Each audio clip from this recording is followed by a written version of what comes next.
journey begins. Watkins stepped out. He's got to come all the way now.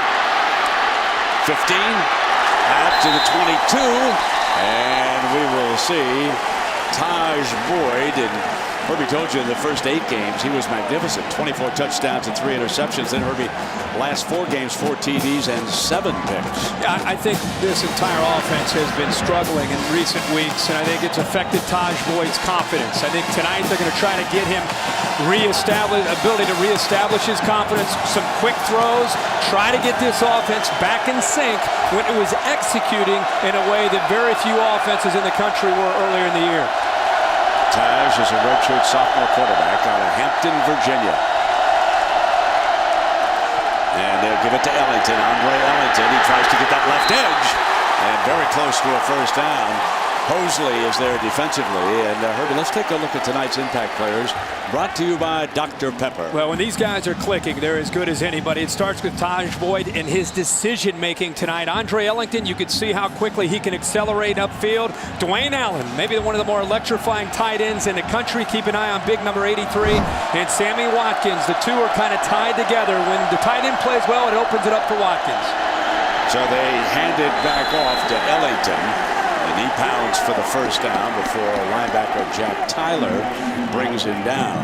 Here are your offensive linemen, and that fella in the middle, Dalton Freeman, made the All-ACC first team as the center. Keep an eye on the left tackle, Philip Price, who's coming back from a sprained knee. They tried to play him early last week. He wasn't very effective. They took him out. They're hoping he's able to go tonight. Power game working right away. Now Boyd's first pass, and they'll work it short underneath, and that's Brandon Ford. So Brandon Ford, one of the tight ends, a junior from Wando, South Carolina. And right away you're seeing tempo, something that's very important for Clemson. You see Taj Boyd checking himself out of the game as part of the Wildcat package here, and Clemson getting their plays together. But Chad Morris, the offensive coordinator, loves the tempo to try to get the defense on their heels.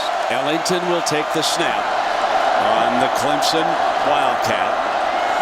And he'll keep it himself, and he is stuffed. The Hokies were not fooled on that. And that is Hosley, who is an outstanding defensive back coming up to make the stop. Number 20. Herbie, if you go back in the stats with him, he once picked Russell Wilson, who was then playing quarterback for North Carolina State, 3 times in a single game. You know, he had 9 interceptions last year. He's a first-team All-American. This year he's come up with 3. One of the top cover corners in the ACC, maybe even in the entire country. Now Taj Boyd is left with a 3rd and 4 after that Wildcat play. Didn't gain much. That's Allen, the tight end, going through the formation. Taj looks for that screen over there. Going to take off himself and did not get it. Exum, the safety, comes up, and they are a yard short. But Taj Boyd, one thing that he's really trying to improve on is once his primary receiver is not there, he quickly comes off of it and tries to create. That time, as you said, Brent, he was trying to set up the quick throw, the screen off to the left, but the Hokies defense completely dialed in, reading their tendencies here early, and they were there to take it away and forcing Taj Boyd to have to try to run for it. There's Dawson Zimmerman, and guess who awaits it? Hosley. J-Ron Hosley, the junior from Delray Beach, Florida. Going to let this one roll, and it takes a Hokie bounce before it is downed at the 23-yard line. On the Hokies' 25-yard line. And keeps it himself. And Andre Branch, who had a monster, is there. Ball comes loose. Clemson claiming they've got it on the first offensive play of the game.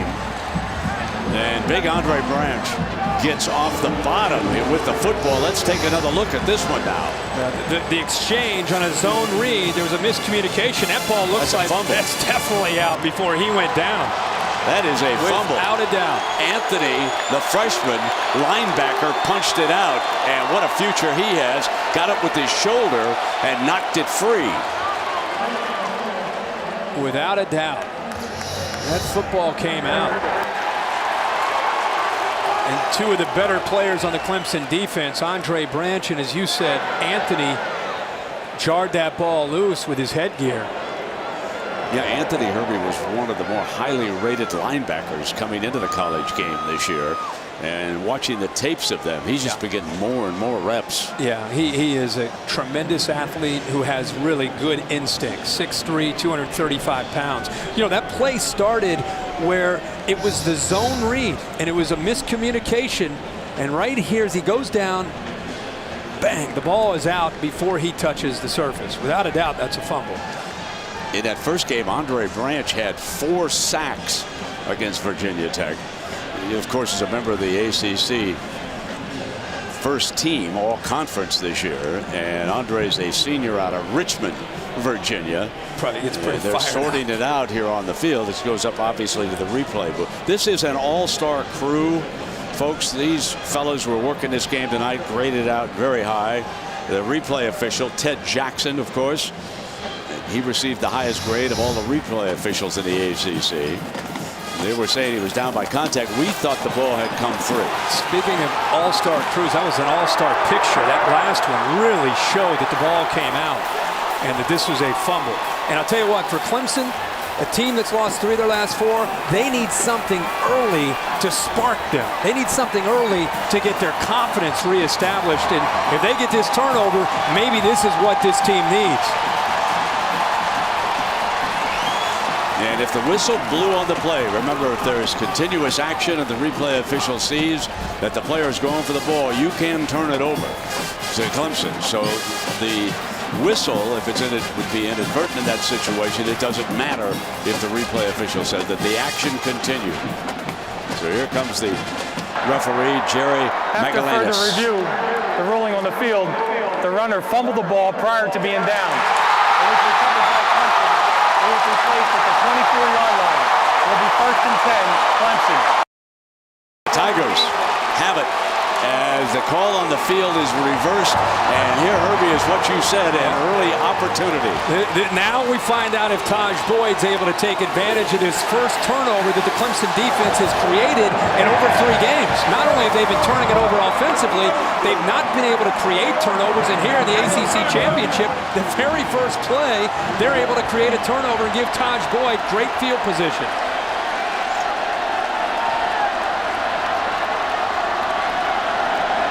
DeAndre Hopkins is one of the receivers out to the right.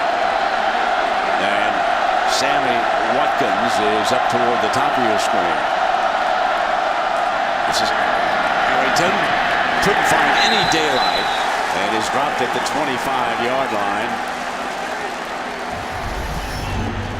We talked about their first 8 games. And you're thinking about 40 points a game, new offensive coordinator in Chad Morris, the turnover margin, everything was going their way. And then the last 4 games, it's almost like they've become shell-shocked. Taj Boyd threw behind Watkins, but he was under enormous pressure that time. Kyle Fuller, who has been moved up to that hybrid position, he got in on the quarterback. And I think Kyle Fuller is arguably one of the top players in the ACC. He has had to move around this year because of a variety of injuries to Bud Foster's defense. I would say he's the most valuable player on this Hokies defense. They blitz him, they play him in coverage, he does everything. 3rd down and 10 from the 25. Taj Boyd stands tall, wide open. Touchdown! Dwayne Allen, one of the best tight ends in the country, muscled his way in.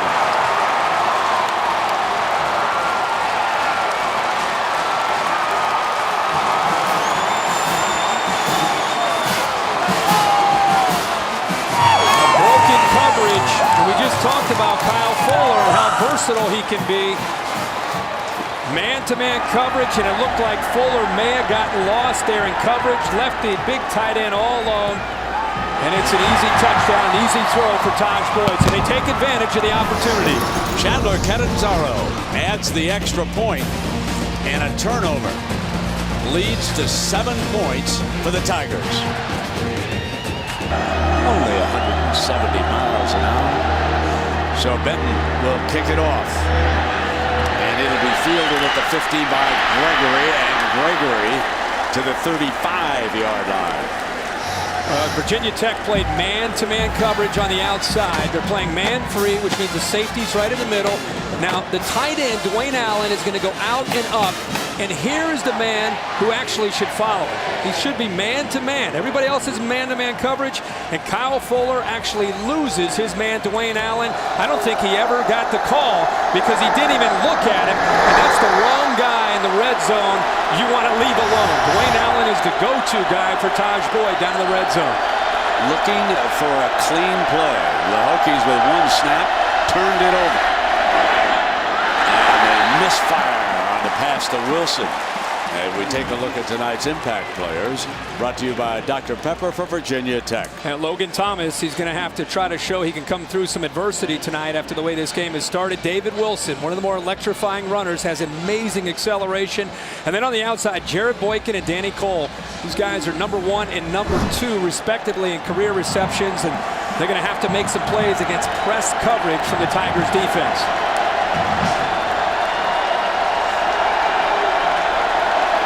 Second and 10 for the Hokies. That's the fullback Joy Phillips as an H-back. Good protection that time. First completion to the 40-yard line, and what a hit. That was Hall, number 31, who unloaded on Danny Cole. And Hall had a huge game last week against South Carolina, has outstanding ball skills, and right now they're just reading their keys. They're in position as a defense, and it's amazing how one turnover can change a month of frustration for Clemson. Right now they have their swagger, and they're playing with a lot of confidence, and this defense is flying around. 3rd and 3 from their 40. Thomas fires for the first down into Clemson territory.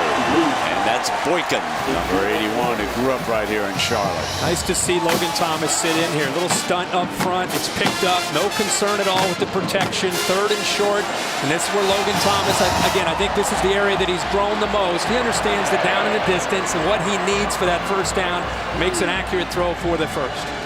Folks, he is 6'6", and he releases up over the top. Second largest quarterback, tallest, I should correct myself, second tallest quarterback in college football in the FBS this year.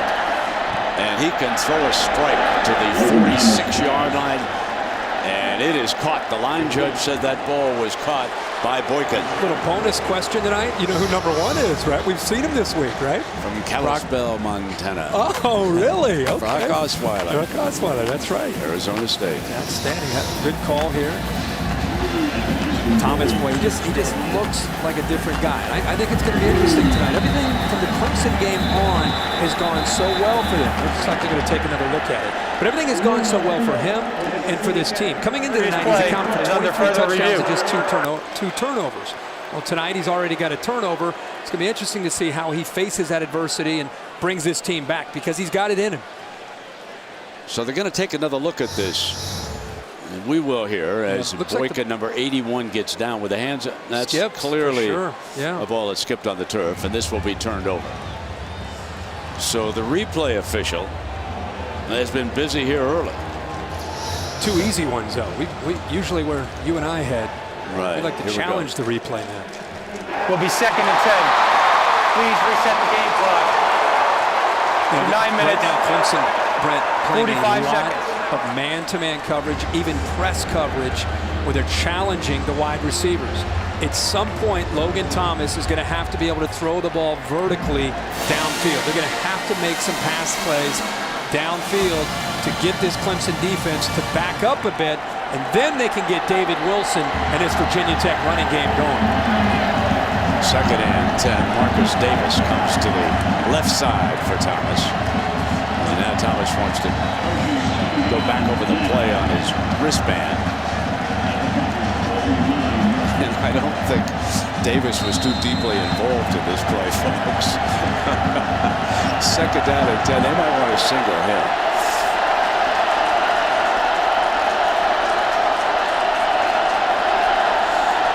And now trying to get straight is David Wilson. They'll throw it in. And he is hammered for a loss, and that is Brewer. And the first thing we notice about this Tiger team is they are pounding away defensively. They are pinning their ears back, and they're coming after Logan Thomas. I just talked about the press coverage, and I'll tell you, Kevin Steele, the defensive coordinator from Clemson, he's an aggressive coach, and he knew coming into this game that he needed to be able to challenge Logan Thomas. And the biggest thing that happened that could help Clemson again is getting that turnover and really cranking up that aggression on this side of the football. 3rd and 12 from the 49-yard line. Thomas steps up in trouble, has to go to the safety valve, and that is the running back Wilson. Nothing doing. Brought down quickly by Jenkins, and the Hokies are forced to punt here early. And they get him to 3rd and 12, and they play zone, and they're basically just taking everything away downfield, and Kevin Steele could not be more proud of the start for this Clemson defense. And here's a story dropping back to punt again is Danny Cole, the wide receiver. He punted very well for them last week. Now, not only will he occasionally return a punt, but now he is the punter and one of their starting receivers. He averaged over 47 yards a punt against Virginia last week. There's a penalty flag. Penalty flag fired to the snap. Was it a delay of game? False start, number 88 offense. 5 yards, 4th down. I think the snapper also trying to talk to the official. I think there's some confusion down there for Virginia Tech. Well, the snapper, Colin Carroll, number 50 for Virginia Tech, is a story also for Frank Beamer. That young man right there, out of a suburb of Minneapolis, is the first scholarship long snapper that Frank Beamer has ever had. And he hits it at 99.5. Only in the rain against Miami has he ever had a bad snap. Right into Cole's hands. Perfect. And he hangs it high in the air. Hopkins fair catch at the 10-yard line. And well done by the long snapper Carroll and the punter Cole. LSU and Alabama certainly looks that way. And the winner here would be headed for the Discover Orange Bowl in Miami. But all those decisions will be revealed tomorrow. They bring Watkins around the end, and he picks up a good gain here on 1st down. Now, the new offensive coordinator, the big change that Dabo Swinney made is he brought in Chad Morris, who had spent 1 year at Tulsa. Now, Coach Morris was a legend in Texas high school, and he brings that up-tempo offense, and what he wants, 80 snaps a game.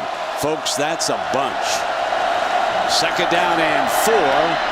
Flares out to the side to Ellington, and nothing doing for a loss on that time. And another fine defensive play by Kyle Fuller.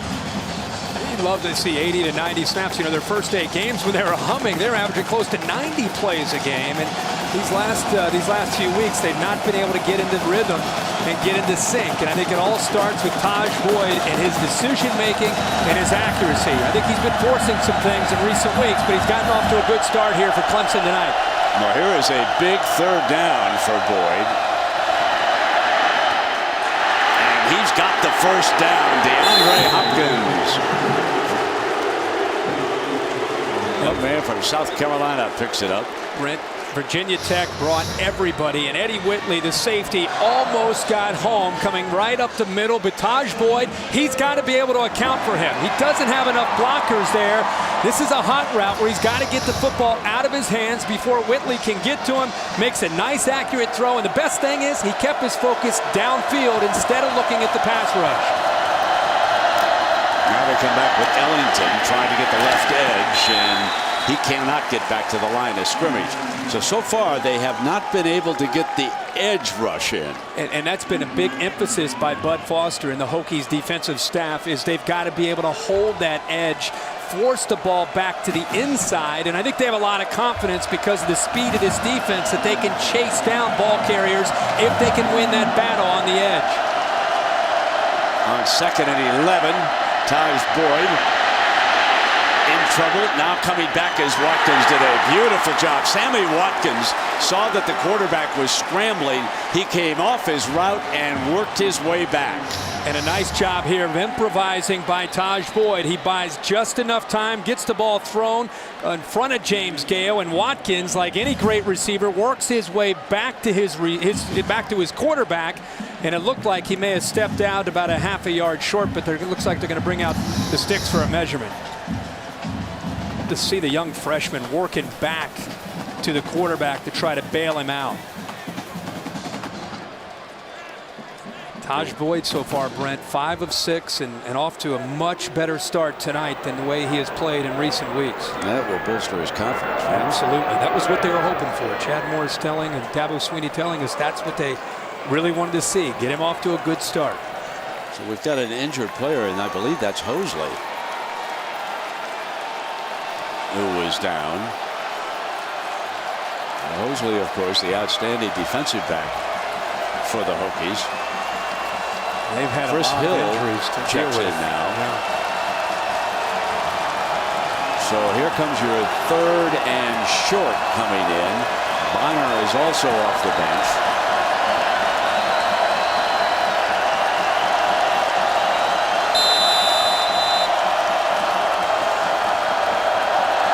If you just joined us, the Tigers are without suspended running back Mike Bellamy. So Ellington is going to get a full load here tonight, and here he comes. Barges straight ahead for the first down. Luther Matty in there on the stop. It's been an area that's really been a problem for them. 3rd and short in this style of offense.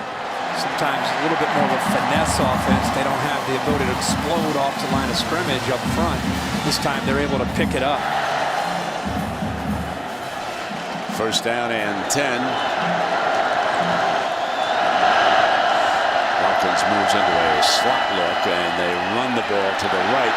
And that time, Ellington with daylight. And Heather, there was a long meeting on behalf of Dabo Swinney and the Tigers this week. Indeed, there was. Talk about long, 2.5 hours on Monday for what Swinney called a reality meeting. He told his team, we don't have an ability problem. We have an accountability, responsibility, and dependability problem. Then he went on to remind his team that the Packers were a wild card team last year.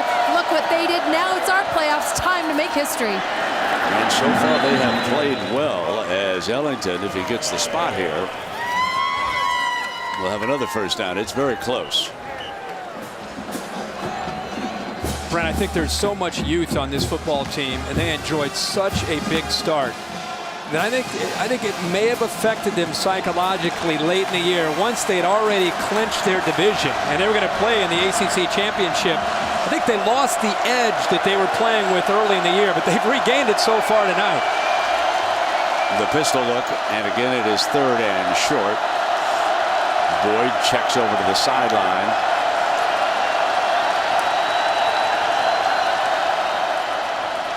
Ellington, and the Hokies jumped him. The Hokies jumped him. We just talked about how this has been a trouble spot for them on 3rd and short, and it doesn't look like they got it. Whitley and Tyler were there for the Hokie defense. Now he's got a 4th and short, up by 7.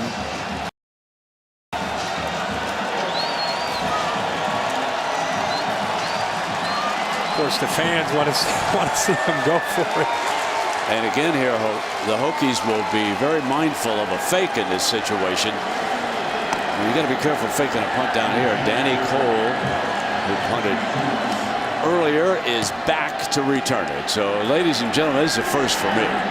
Fair catch by Cole, who has already punted in the game, and now he was a return. I've got to tell you, I have never seen that. Trying to get Wilson going. A little bit of daylight in the middle before he's pushed back. You know, Logan Thomas has become a different quarterback from the Clemson game, and I really think you got to go to the Miami game, kind of the drive where he played exceptionally well in the entire football game. He was 23 and 25 for the game. But if you look at this drive, 8 plays, 77 yards, and here the winning touchdown to put Virginia Tech up 38-35. I think that's where his confidence, he gained the most confidence from that performance. 3 wide receivers, and they are all to the left side for the big quarterback. So Clemson shows blitz on the side. They run at it. And not much doing there for David Wilson. And Hall comes up and makes another stop. Well, this front right now, really the front seven, they are attacking. Kevin Steele has them in attack mode. I think they are determined to make Logan Thomas, Danny Cole on one side, Jared Boykin on the other, and Marcus Davis, the receivers from Virginia Tech, show that they can get away from press coverage. And if they're not going to be able to execute some sort of vertical passing game, they're going to continue to face an attacking Clemson defense. Now it is 4 wide with the tight end out. They bunch to the left. Thomas back to the middle, and he's got Marcus Davis. And Davis is down at the 47-yard line. First down with Meeks hanging on. Big third down pass. Yes, sir, Brandon. This is great protection on 3rd and long. Logan Thomas throws it just in time before a Clemson defender can get over. He splits the seam there, and Xavier Brewer just missed getting a hand on that football to knock it away. Wilson and Oglesby, both running backs. Josh Oglesby joins David Wilson in that backfield alongside Thomas. They've got 3 wide. Oglesby behind Wilson that time and still going. His first carry of the game, and it's a beauty. Let's check in with Reese Davis for an update.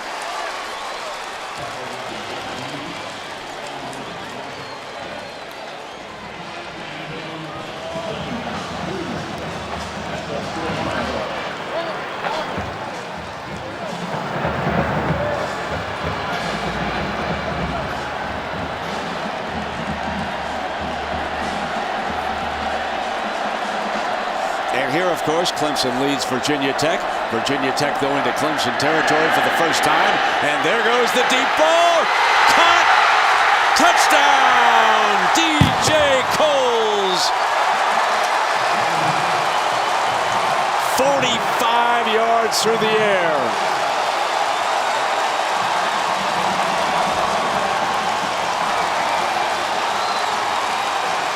We just talked about they've got to be able to get the ball thrown downfield against his press coverage. Play action, got the defensive backs with their eyes in the backfield, and a great job by Coles getting behind the coverage, and a good throw by Logan Thomas. Janelle tacks on the extra point. Both of them can get here. Deadlock. Watkins is driven deep into the end zone. He'll take a knee and come out to the 20. Man to free again by Clemson. Man-to-man out here. Free safety in the middle who's just kind of roaming back there. Play action in the backfield. Notice the play action. That's going to get the linebacker and the safety up. Coles goes inside, actually turns the safety around, Xavier Brewer, and then it's a great throw downfield. When teams play press coverage, the quarterback in the passing game, you've got to be able to make them pay for it. Not only is that a touchdown for the Hokies, Brent, but it can affect play calling down the road and make it easier now for David Wilson to be able to run the football. If you weren't with us earlier, Thomas fumbled the first snap of the game, and it led to the Clemson touchdown. And Taj keeps it, slips it outside to Martavis Bryant, his first catch of the game. And Bryant is out to the 22-yard line, a gain of a couple. Well, let's make it 3, closer to the 23, actually. It's a common play you see in college football, and the next level of an option play where he fakes it, and then he has the option to either run it or throw it out to the receiver. It's not a pitch option, but it's either a pass or run option for the quarterback.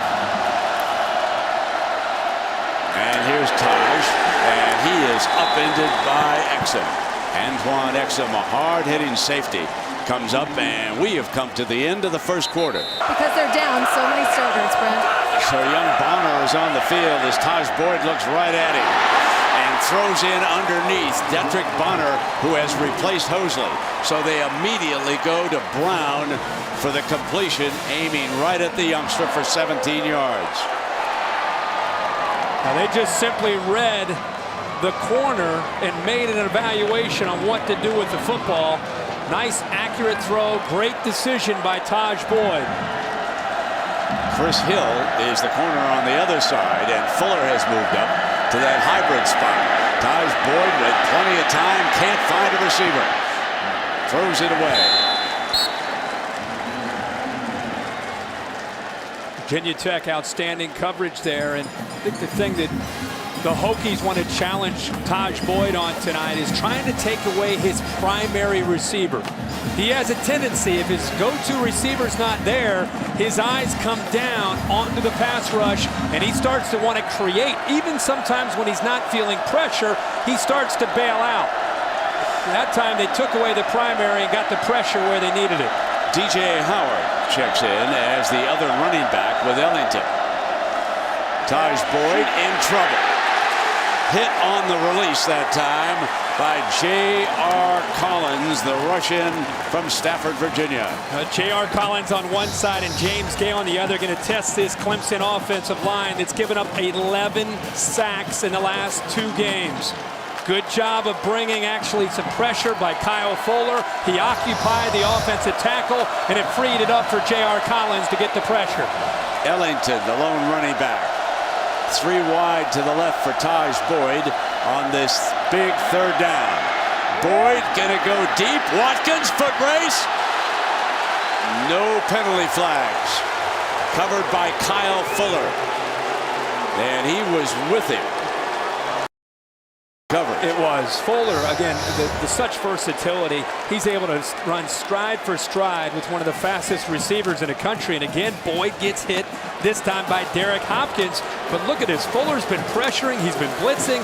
Now he's back in coverage. The fans here think that he's bumping on Sammy Watkins. Pretty tight coverage there by Fuller. Dawson Zimmerman. And Cole is back. Fair catch. Here now at the championship game, Virginia Tech deadlocked, and Oglesby gets the first handoff, and he is to about the 15-yard line where it will be spotted on 1st down.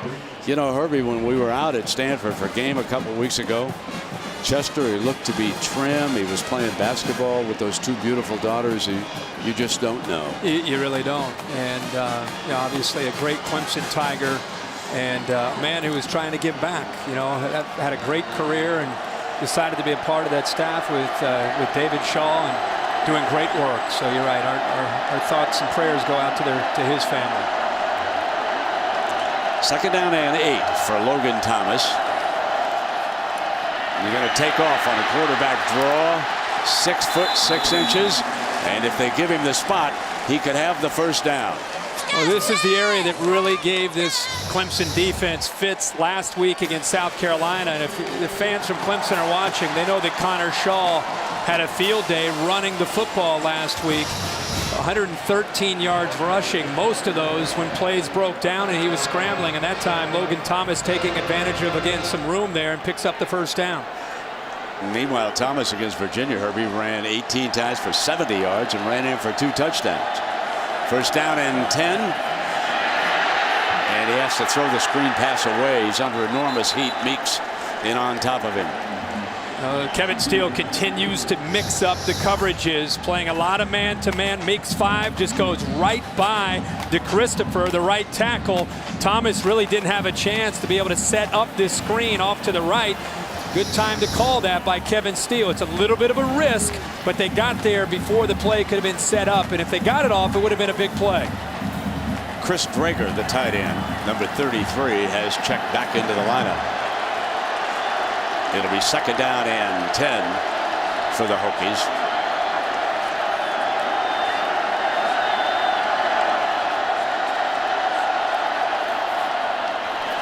And Oglesby continues to be the running back. This is going to put him in 3rd and long. Hawkins, the middle linebacker, with the stop.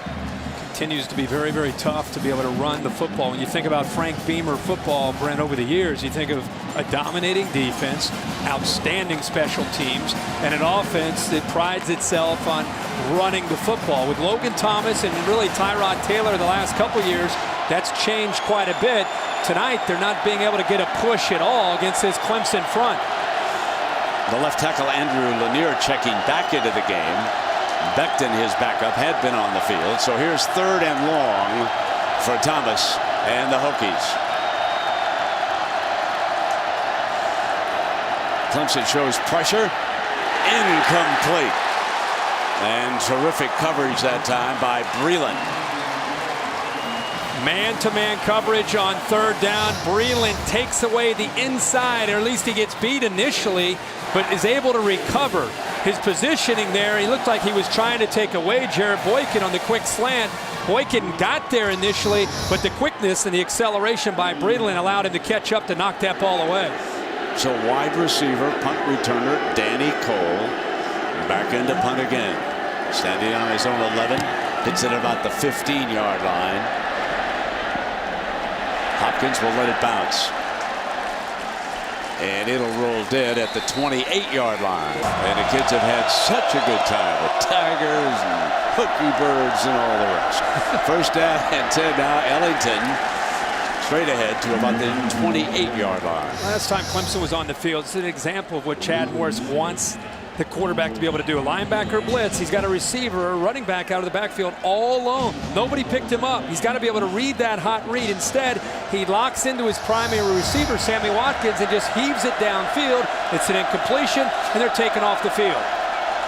Taj Boyd keeps it, throws on the move, and it is complete for a first down to the 45-yard line.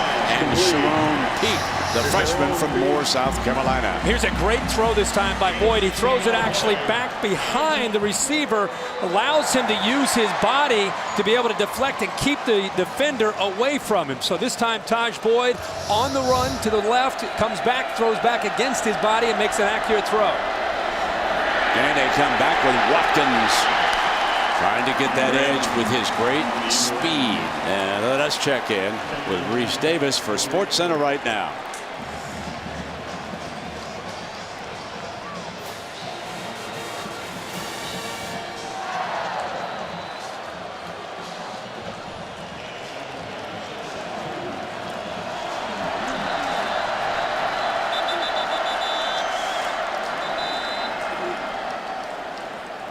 So as a result, Reese, we would expect that TCU, if they move up, will get a bid to a BCS Bowl. And again, tomorrow night at 8:15, that'll all be made public. And then at 9 o'clock at the top of the hour, they'll unveil all of the bowl matchups. But it is very possible, if things break right, that TCU will play Michigan in the Sugar Bowl. But we'll have to wait and see how that unfolds.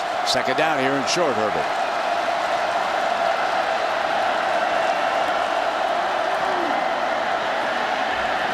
Ellington for the first down.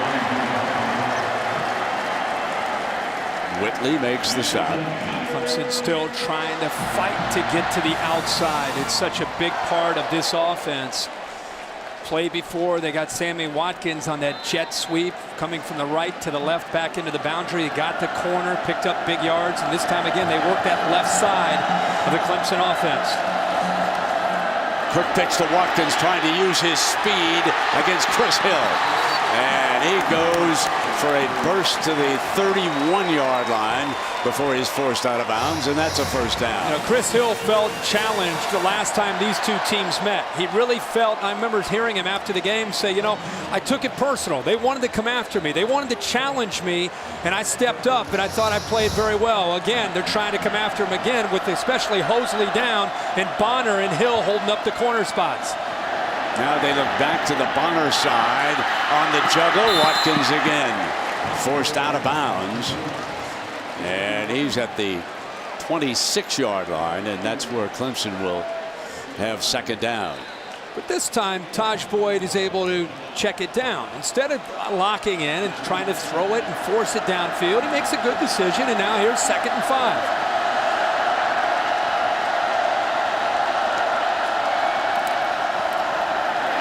Wide open on the other side's Hopkins. Hopkins goes to the 6-yard line. And Fuller finally brings him down, but it is 1st and goal as we take a look back at how they're doing in the red zone. And look at the soft coverage from these corners. Remember, Hosley is out. Hill is on one side, Bonner on the other, and they're really challenging the Virginia Tech corners. A 20-yard gain. And Ellington battles his way to the 3. Zone is brought to you by Verizon, and you can see how they have fared as Morris makes his substitution package as they approach the goal line, sends his jumbo unit on the field. He's got to be very proud of this drive. We'll see if they can punch it in and get a touchdown. 8 plays, 70 yards, a little over 2 minutes, and they're definitely in a little bit more of a hurry-up mode.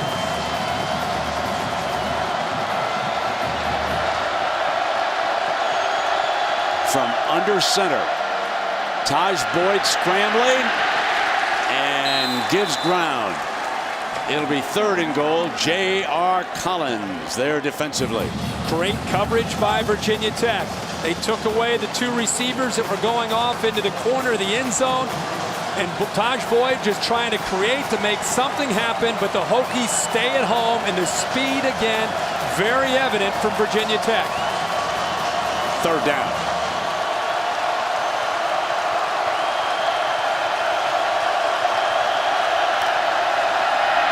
Taj Boyd keeps it, tripped up, and a decision to be made by Swinney and Clemson. Tyler tripped the quarterback up, number 58. And Swinney does not hesitate. Sends the field goal unit onto the team. Quick read here by Taj Boyd. He's checking out the defensive end. He wants to be able to make it sure that the end commits down to Ellington. He does. That's the right read. But Virginia Tech is sitting right where they need to be to keep Boyd out of the end zone. A 20-yard attempt here for Catanzaro to put the Tigers back in the lead. On the money.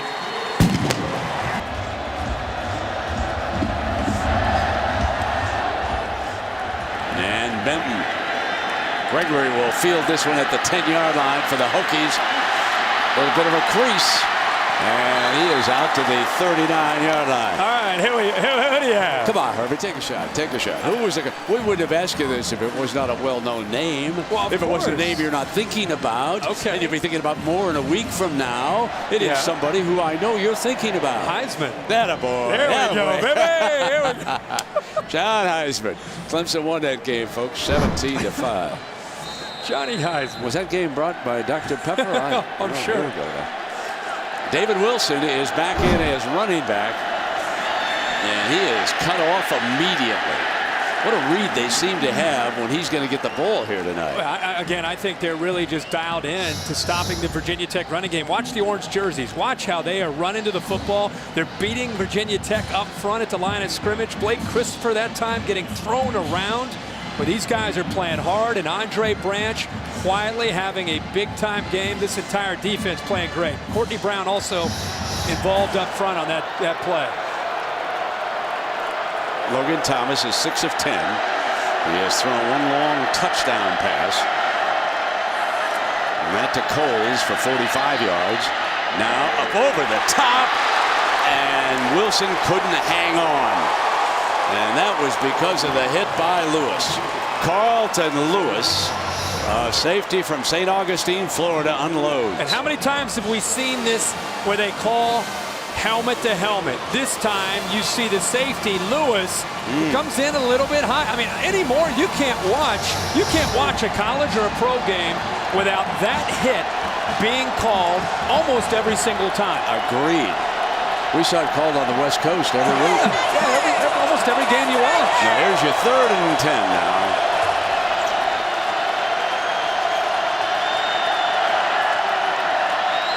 Four receivers out, and pressure on a 4-man rush that time, and Andre Branch, the big defensive end, in on top of Thomas. First meeting, 6 tackles for a loss, 4 sacks. Coming off the left side, he just uses his speed to go right around Lanier. Wasn't anything fancy outside of just using his left arm to keep Lanier away, and then great quickness to go around him. Clemson leading by a field goal. Cole on to punt once again for the Hokies, and Hopkins back deep. A booming punt by Cole. Hopkins hopes this one goes in the end zone, but he kills it at the 2-yard line. Oh my God. Danny Cole is wasting his time as a wide receiver. 6:47 remaining. Officially a 60-yard punt. So Taj Boyd from his own end zone on the move, hit on the release, and I think that receiver was out of bounds. Yes, indeed. And Whitley was applying some heat. Clemson taking a little bit of a chance here with play action, slow developing play, and Boyd trying to get outside. He gets outside of Tyrell Wilson. But Brent, as you said, Eddie Whitley was closing in as he tried to eventually get the ball thrown out there to Watkins, but Watkins clearly out of bounds. Tigers up by 3. Got to be careful down here. Ellington, about 6 yards deep in the end zone, gets a handoff, and there's a hole on the left side, and he squirts out.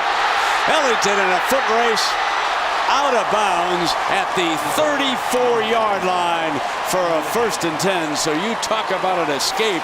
33 yards for Andre Ellington. Well, you can see Andre Ellington is healthy now. This cut right here and the ability to break away from an arm tackle and then the acceleration. That's something that Clemson fans love to see, is number 23 in the open field. Tyus Boyd directing this offense with a 3-point lead. Here's young Watkins, and he'll be thrown down at about the 37. Whitley again, and Eddie Whitley, the senior from right here in Charlotte, doing a good job defensively on this series as the plays are signaled. Many of those signs are dummy signs, and you never know when you're working against a Chad Morris coached offense which ones are live. DJ Howard in as the running back. Tyus Boyd on the move.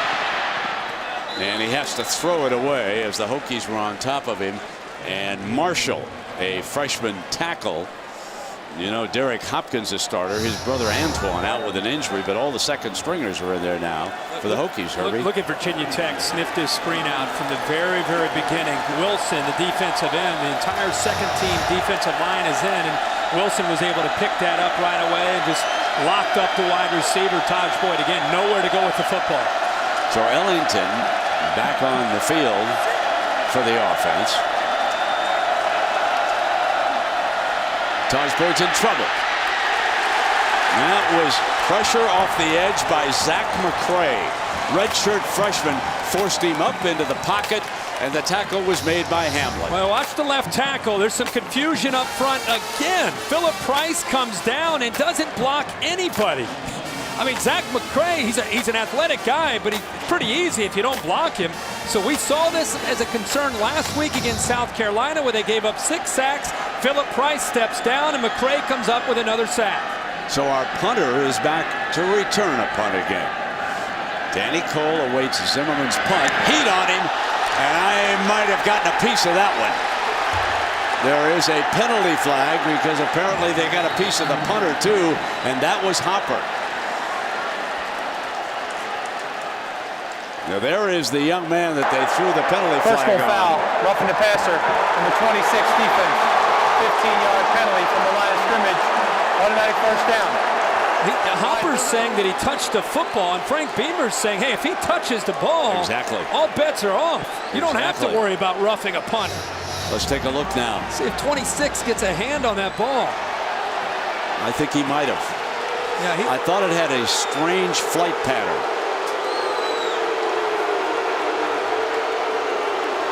But it is hard to tell. Hopper came up right away, kind of giving you that indication that, hey, I tipped the ball. I tipped the ball. And Frank Beamer is still on the field with the line judge. And now the line judge is going to stop it. He's going to go out to the referee.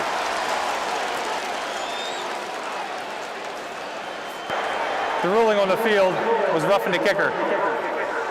The previous play is under further review. Replay buzzed the downfield officials. The previous play is under review. So this has been instigated upstairs by the replay official who wants to see if perhaps the youngster didn't touch it. Now I tell you, it had a strange flight. When you watched it live from up here, that doesn't prove everything because you know the punter had to hurry. Hopper said he got a hand on the ball. And of course, this is a possession decision here.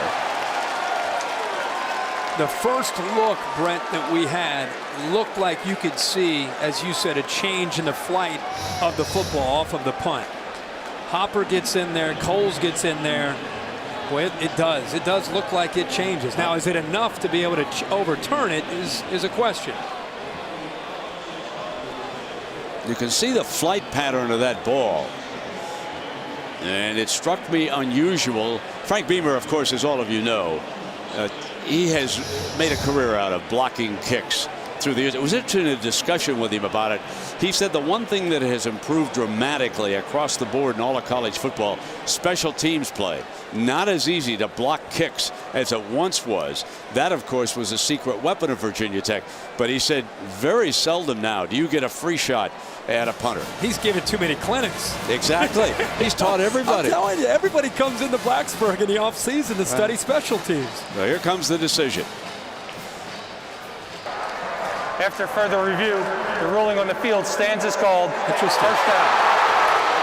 It was difficult to overturn. Now, I want to back the instant replay official in this, because even though I thought that the hand might have been on the ball, I'm not sure I could have overturned it with what we saw. Yeah, and Frank Beamer's last argument was you could see the ball changing and the way it was coming from, the way it came off the foot and then the way it was flying through the air. But Clemson, hey, they'll take the break. Clemson leads it. 5 minutes to go here in the first half. And a quick pitch to Watkins, and coming up hard for that stop on the corner is Bonner, the youngster who replaced Hosley. So Dietrich Bonner with a fine tackle. And Dietrich Bonner and Chris Hill are going to have to continue to make plays, because Hosley with that stinger, there aren't any indications at this point that he might be coming back out into the field. Now Exum goes up and watches Allen, the tight end. Taj Boyd comes back the other way to Ellington, and Ellington is stopped in open field by Fuller. So this guy, the more tape I looked at this week, the more I just fell in love with Kyle Fuller. He had an older brother, Vinny Fuller, who's a great player at Blacksburg, and that is just perfect technique. That's not where you just lower your shoulder and try to knock the guy down with a collision. Look at him wrapping up. Perfect form tackle for all the youngsters out there on how to make a tackle in the open field. Basically 5 defensive backs. Taj Boyd back under pressure, deflected, incomplete. And they are forced to punt. That's an incomplete pass, and Edwards was in on top of the play and tipped the pass. And on third down, Virginia Tech and Bud Foster is coming after this offensive line. It's not just about coming after Taj Boyd, it's about coming after the offensive line. And that time you saw Edwards, the linebacker, with the pressure. He goes up and knocks the football down. Now Fuller goes back deep with Danny Cole. Danny Cole is the return man. Should there be a short punt, Fuller is standing on the Hokies 31. Cole inside the 20. 3:59 remaining in the first half. Cole's going to let this one bounce. And he hits a Clemson player at about the 17-yard line. I want to remind everybody, this week on Monday Night Football, the Chargers will try and stay in the AFC West race. They take on Jacksonville. Jaguars, of course, have got a new coach. Jack Del Rio is out. Coverage begins at 7 Eastern. Monday Night Countdown served by Applebee's. Phillip Rivers. And if you're like me, you're wondering what has happened to Phillip Rivers. More interceptions than touchdowns this year. It's been bizarre, and everybody's looking at Phillip Rivers and North Turner and wondering what has happened to San Diego. And that was a team that a lot of people anticipated having a great run this year in the AFC, but it's Tim Tebow time out west right now. No question. And now it was Logan Thomas forced to take off and upended at the 21 as we go to Reese Davis for an update.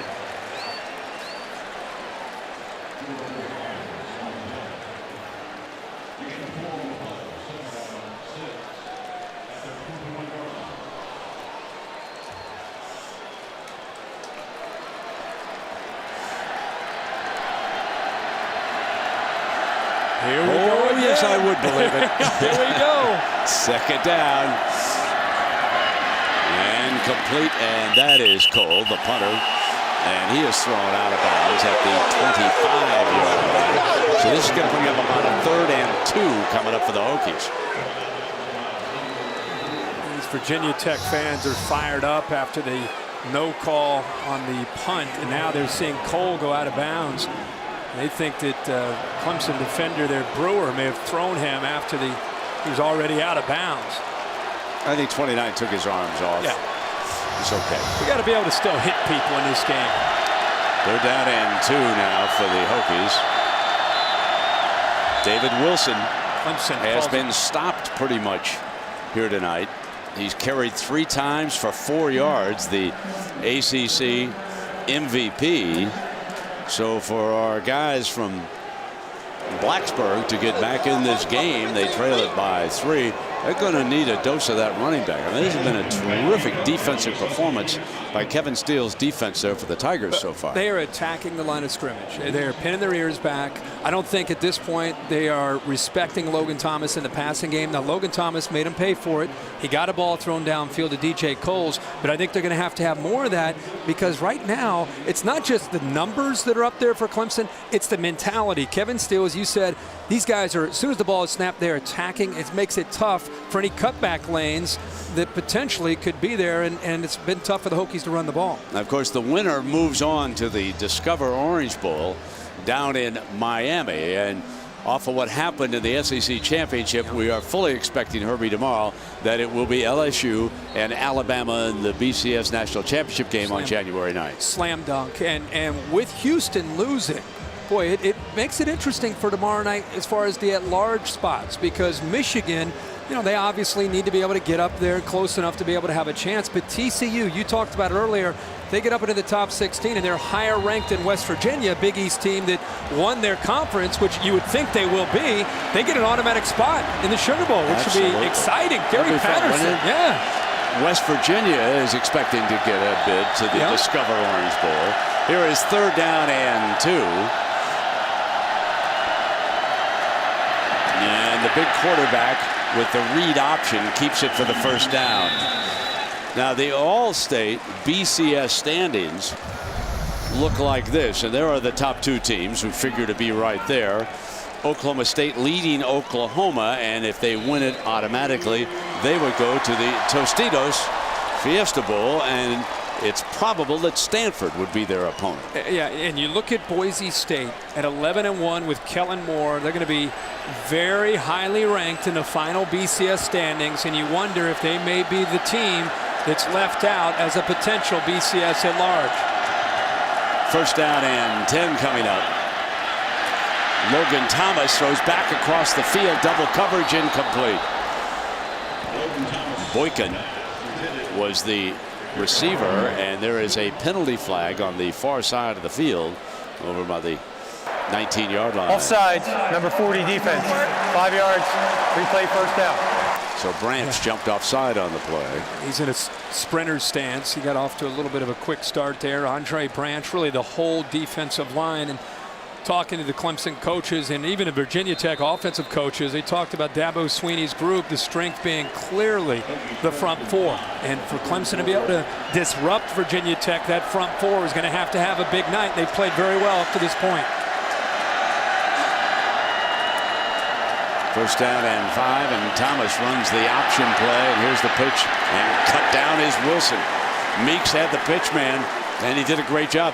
They are just not letting Wilson get any daylight here. 4 carries for 7 yards. They are taking him away. Another great open field tackle by a defensive back. Goodman took away the quarterback and made the quarterback Thomas pitch the ball.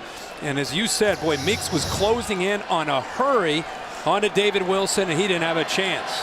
There's been some excellent tackling by both these teams here tonight. No doubt. Some of the best open field tackling I've seen this season, actually. 2nd down now and 2.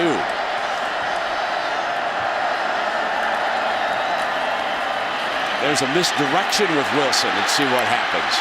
And this time he gets a little daylight for a 1st down to the 45. And let's go to Reese Davis for an update. Reese.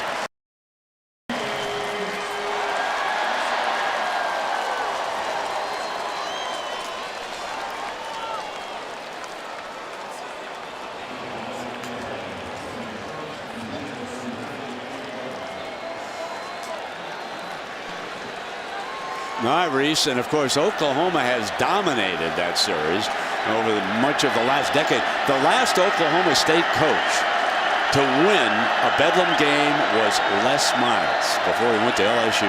First down and 10 now. Thomas can't get an open man, going to be sacked. Takes a sack. Had to throw that away timeout at the 37 with the clock ticking down.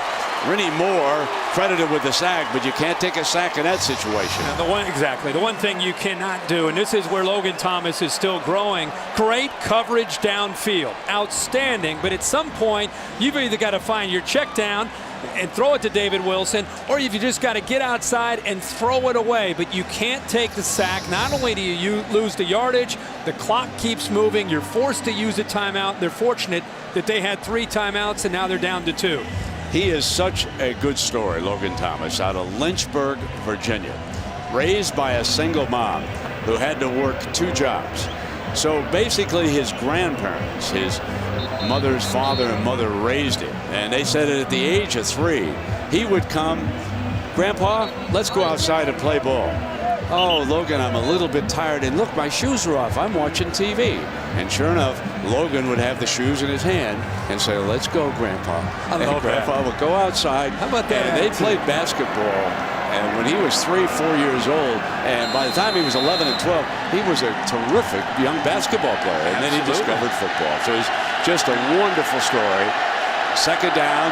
Didn't think he wanted to play quarterback. But here he is. And in trouble again, and this time he does throw it away. And they got a late hit this time on Andre Branch. So that's a big personal foul penalty and a first down. But Branch is so excited to be able to get pressure. Remember, he grew up in Virginia. Personal 4 foul. sacks last time that they played. Number 40 defense, 15-yard penalty, automatic first down. Taking him out of the game. He had 4 sacks last time they played. He came close to getting after Logan Thomas. See, again, Thomas is hanging on a little bit too long. Good call there. Branch just takes it too far.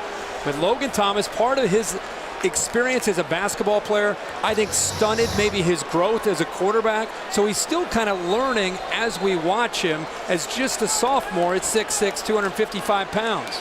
So with the penalty, the ball is moved to the Tigers' 48-yard line. Big mental error there. 1 minute, 2 timeouts. Trailing by 3, and on the slant, DJ Coles to the 30-yard line. And they are moving closer to field goal territory here. Journell on the season 13 of 16. He's hit a 41-yarder this season against Marshall. Soft coverage there. Good job of recognizing that. Easy throw for Thomas. 50 seconds, got timeouts to stop the clock. Thomas can come and use the middle of the field, and he does just that. Drager, the tight end. And forget the field goal. They got enough time to take a crack at the end zone here. And the clock stops, obviously, with a first down. Now he's in a little bit more of a groove here these last 2 plays. Here comes pressure. And they forced the bad throw to Drager. Hall, a safety blitz was coming hard. I love the call by Kevin Steele. They just gave up back-to-back plays where Thomas had time to throw. They're hurrying up, and they bring the pressure with Hall right up the middle. That's been a problem for Andrew Miller as a first-year starting center. Teams have pressured them to the interior of the offensive line. There's been some confusion at times.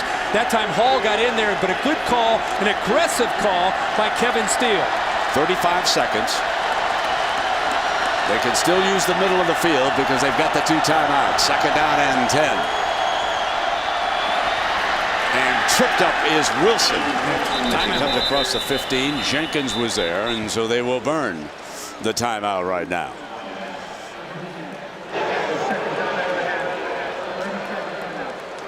Those last 2 throws gave you a feel for how good Logan Thomas can be and where eventually he will grow and become more consistent. Thomas on a quarterback draw is going to be down at the 7-yard line.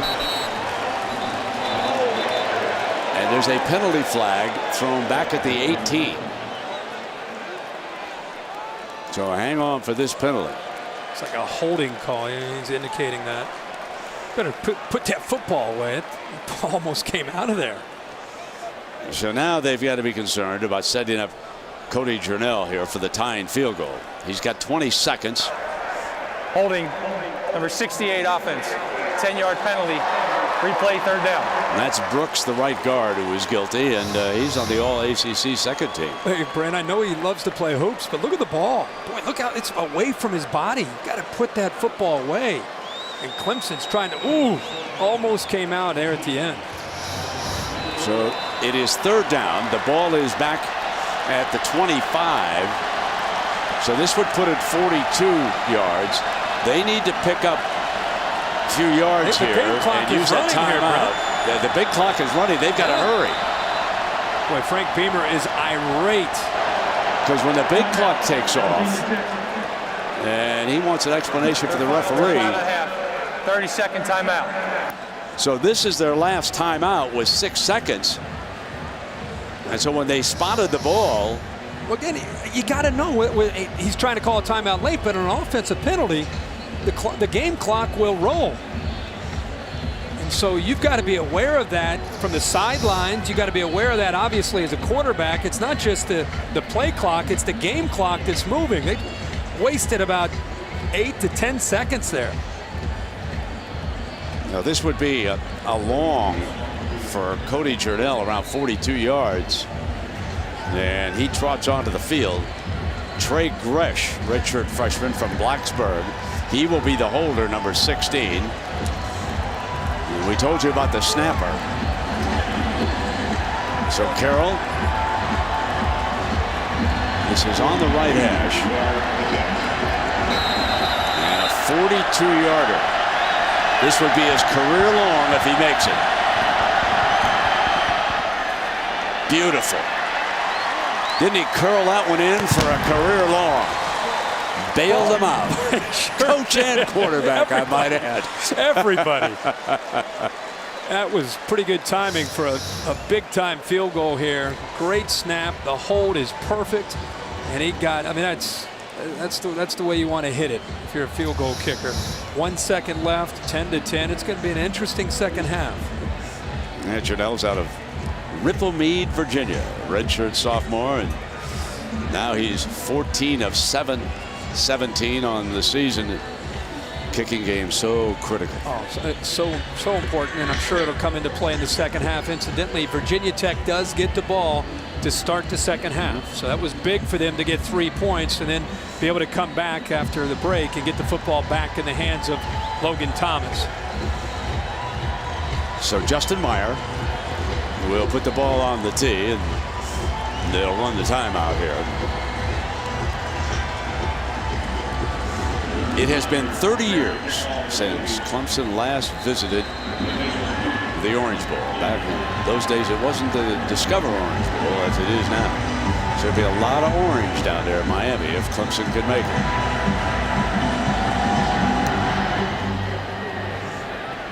Line drive. And that's Brown picking it up in the end zone on the last play of the first half. So we'll go to the intermission. Deadlocked at 10 here in the Dr. Pepper ACC Championship.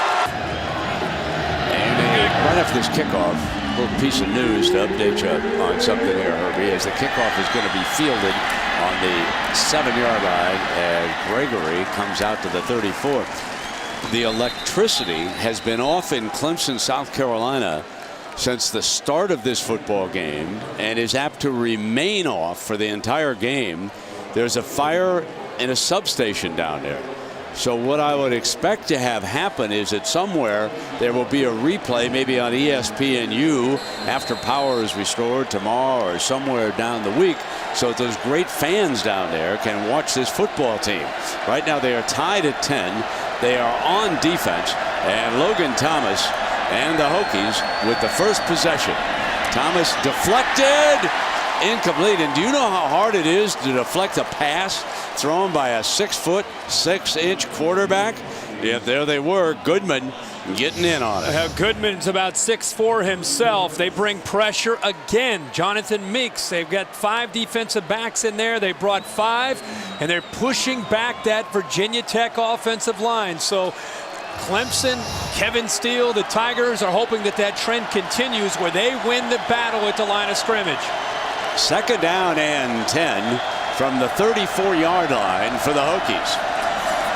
And they are trying to get David Wilson going here in the second half. Wilson, 6 carries for 21, and now he has 7 for 24 yards on the night. So that Tiger defense, they have done a great job on the Hokie running back. You know, he has 34 carries this year of 15 yards or longer. That's most in the country. And tonight, 7 carries for 25 yards, and it's all about the way they are attacking upfield and penetrating against the Virginia Tech line. 3rd down and 6. And Logan has to throw this away. Anthony, the very talented freshman linebacker, was all over the Hokie quarterback.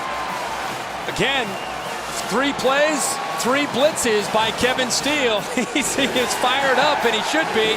Now we've got Virginia Tech with a dispute, possibly with an official. We get a late flag. We have indeed, Herbie. You saw it come down at the 28-yard line. Thrown back there by the Hokie players. Intentional grounding, number 3. That's a loss of down at the spot of the foul. 4th down. So he was not outside the tackle box when he flipped it to the sideline. The blitz is going to come right through the middle. Nice job there by Anthony with the acceleration.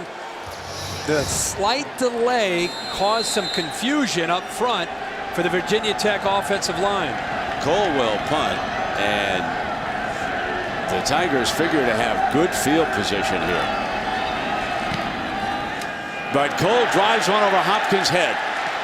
This guy's amazing. This is a youngster who didn't punt much until last week. And let's check in down below now with Heather Cox. Heather? You guys were talking about the turnover story. Clemson was -10 in turnovers the last 4 games. Dabo Swinney said the fumble recovery that led to the touchdown really set the tone for the first half, and he's proud of his defense. Offense, on the other hand, he said we still haven't gotten in sync. Taj Boyd is missing targets that he normally hits. He's got to be more efficient in the second half. He also praised his team, but said they need to be smarter in the second half. Too many penalties in the first half. So Herbie, Cole has followed up an earlier 60-yarder with a 61-yard punt. You talk about affecting field position, and Arlington dances to daylight. A terrific run to the 26 by the junior Clemson tailback. Nice pull here by the guard, McLean. He picks up a nice block there on the closing in, J.R. Collins. And I'll tell you again, Ellington healthy is a different back. Great vision. He's got that jump cut where he's able to get around the defender and get more yardage. Ellington 76 yards on the night. And now a strike to Hopkins for another first down. And the Tigers are mounting a drive out of bounds at the 43-yard line. Look at again the soft coverage. Corners, you've got Bonner in there for Jaron Hosley, and he's giving about a 12-yard cushion there. Nice recognition there to see that and to be able to make a quick throw out there for an easy first down. That's pitch and catch.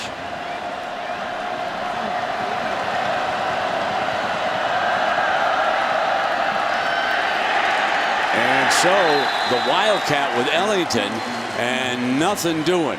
That's a couple times we've seen this, and they haven't been able to get that play going. Got a lineman down, but see Watkins trying to grab some of the Hokies' attention, but that time the corner, Dietrich Bonner, who's been picked on a bit out on the perimeter, was able to come in and make a nice play, and it looks like Phillip Price is down. Now, Price was a question mark coming into this game, and he's the big left tackle. He was all ACC honorable mention this year, and Brandon Thomas has been his backup from time to time. This offensive line has been much maligned in recent weeks, and his injury against Wake Forest has really, I think, affected the continuity of the offensive line. So Price going down, we'll have to reshuffle the deck yet again up front for Clemson. Well, get ready for bowl season with the ESPN Bowbound app featuring video news analysis, the latest BCS standings. They'll all become official tomorrow, weekly projections. ESPN's Bowbound app, free on iPhone and Android. And again, a reminder that 8:15 tomorrow night on ESPN, they'll reveal the BCS Bowls. And then at 9 o'clock, they'll run down the entire lineup. Herbie, what do we have? 35 bowls coming up now in the month of December? I think so, yeah. There's nothing better than bowl week, right? That's great. Love to see the conferences battle one another. Boy, he is very slow to be taken off the field. We've talked about it. That knee has been bothering him the last 3 weeks. He's just trying to be a gamer, just trying to play. They tried him early last week against South Carolina and had to replace him. He held up for a half tonight, and it looks like it's going to be tough for him to come back. So again, the Hokies are going without Hosley. Their fine defensive back from Delray Beach, Florida. He was injured in the first half. Bonner and Hill have been playing on the corners, and the hybrid has been Fuller. Fuller now goes out on the slot receiver. Taj Boyd comes back short side, got a first down, put it in the hands of the electric one. This time it is Hopkins. And they continue to go after Dietrich Bonner, who is a freshman. Now he's going to be a big-time player, don't get me wrong, but he's playing in the ACC championship game, and Taj Boyd is trying to take advantage of that by going after him. Hopkins has great quickness to be able to show him a vertical stretch threat and then come back underneath. Now Watkins in motion, coming around on that jet sweep. Fumble! The Hokies go for it, but a Clemson player was also right there, and it is Dwayne Allen, the tight end, to the rescue. So here's a young man who is up for the Mackey Award, is one of the best in the country, doing those little things. And how about Bonner, who's been picked on this time? He makes a pretty good play, gets physical, and boy, it looked like Exum had a chance to recover that, but the big tight end is able to get it back for Clemson. Right between the wickets. Now they were looking for the pass by Hopkins, and he does throw on the move, incomplete. He was definitely going to get that ball off. Jerome Brown was the intended target that time. And it will be 2nd down and 10 for Dabo Swinney's team. Yeah, he actually wanted to throw this ball to the tight end. Here's Taj Boyd getting involved, picks up the defensive end, J.R. Collins. You know, that time Hopkins was actually looking to the tight end, Dwayne Allen, but he fell down on going out for his route. Taj Boyd keeps it. Left side, bang straight ahead. And he is down at the 20-yard line with Bonner making the stop. Boy, it's good to see Taj Boyd run the football with authority. We've not seen this in recent weeks. He is leaving it out there. He holds on to the ball, and it's Bonner again making a play against the run. That is helmet to helmet, folks. We have seen that called. I am surprised the flag didn't fly on that one. Ball at the 20-yard line, 3rd down and 3. Watkins slips into that backfield now, loads up. He's the second man, and they're going to option to him, and here comes Watkins, daylight, 20, 15, pushed out of bounds. So Mike O'Kane calling plays here, dials this up. He gets the ball to the outside. Watch how quickly Taj Boyd delivers this. Nobody takes him, but he just wants to get the ball to the speed. Typically, quarterbacks are taught to take it to the defensive end or a defender to make you eventually pitch it. This time, nobody took him, but he just delivered the ball to get the ball out on the perimeter with outstanding speed by Sammy Watkins. And a 1st and 10 at the 15. Taj Boyd again. Cuts at the 10. And he is at the 9-yard line before Edwards, the linebacker, brings him down. Option again here, not just to pitch it, but this time to throw it or to run it. This is a different Taj Boyd. This is the Taj Boyd that we saw early in the year playing aggressively. Boy, Brent, the last 3 or 4 weeks, it's almost like he's been back there thinking too much, worrying about making mistakes. Tonight, he seems to be just turning it loose and playing football. They can get a 1st down without scoring the touchdown at the 5-yard line. This is 2nd and 3. This time Boyd is back to throw for it, wide open. Touchdown to Allen. The big tight end again. And there is a penalty flag. Hang on. Back at the 20-yard line. But the referee is signaling this is going to be a touchdown. He's telling Dabo Swinney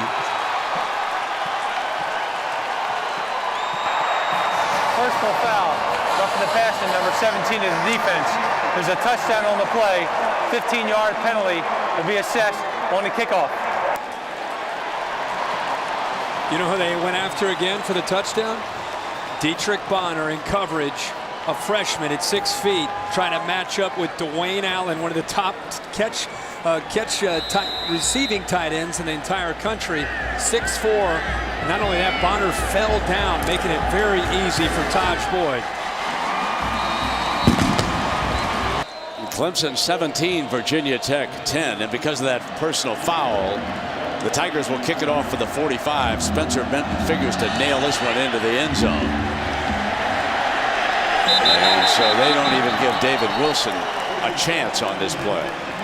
Go back to the touchdown and the matchup. This is a huge drive for Taj Boyd, but look at this. Dwayne Allen matched up against Dietrich Bonner, who had a rough drive there. That time he falls down in coverage, and remember, Boyd went after him a lot.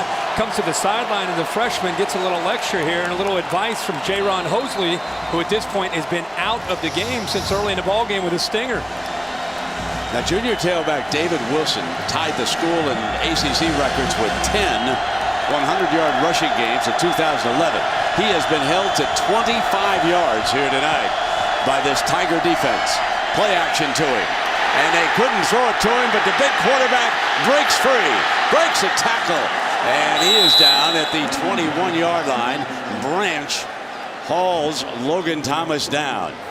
Well, it looked towards the end of that play like we might have a horse collar, but let's look. Logan Thomas, here's his strength, Brent. Almost a Ben Roethlisberger type of scramble, the way he is able to elude the pressure. And that is a horse collar. Exactly. How could he miss that? Yeah, right there in front of the official. Branch, who tries to catch up with him. It's a no call, and another break for Clemson. But up front, it's a mismatch for Clemson. On second down, still trying to get Wilson going. And the Tigers are there to meet him. It is now quite clear, Herbie, that Kevin Steele has said, we are going to take David Wilson away from them. Well, you can always take one thing away from a defense. I think Kevin Steele came in from the first series and said, we're going to take David Wilson away. They have been attacking with their ears pinned back from the opening series. And I said at the beginning of the telecast, I'll say it again, when teams do that, you've got to make them pay for that aggressive attitude, whether it's misdirection or the vertical passing game. Something has to happen to slow down this pass rush. Now Wilson bending over, so Oglesby is on the field now for this 3rd and 8. Got one-on-one, lobs it up in the air, and it is caught by Boykin. A beautiful catch, a penalty flag. The defender was draped all over Jared Boykin of Charlotte. What a grab this was.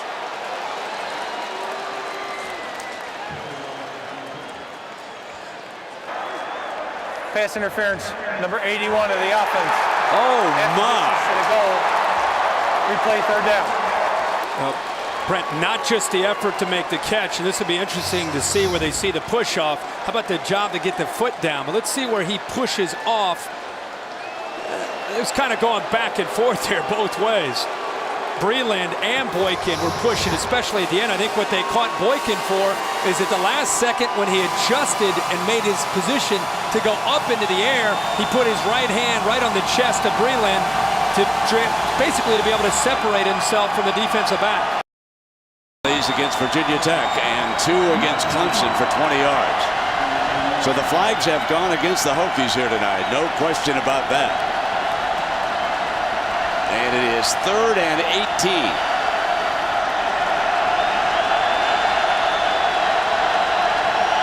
Play clock down at 3. Option look.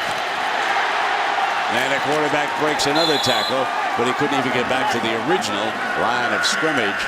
And the Hokies are forced to punt. Biggest concern that Virginia Tech had coming into this game is how they would match up physically against Goodman, Thompson, Moore, and Branch. And we can see why that's been a concern. Cole is standing inside the Clemson 5-yard line. Hopkins standing at the Clemson 40.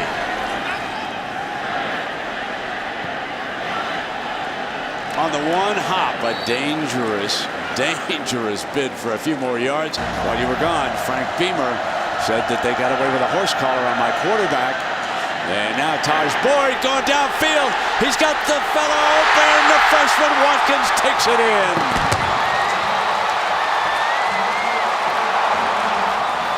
Speed kills. And Sammy Watkins from Fort Myers, Florida for 53 yards.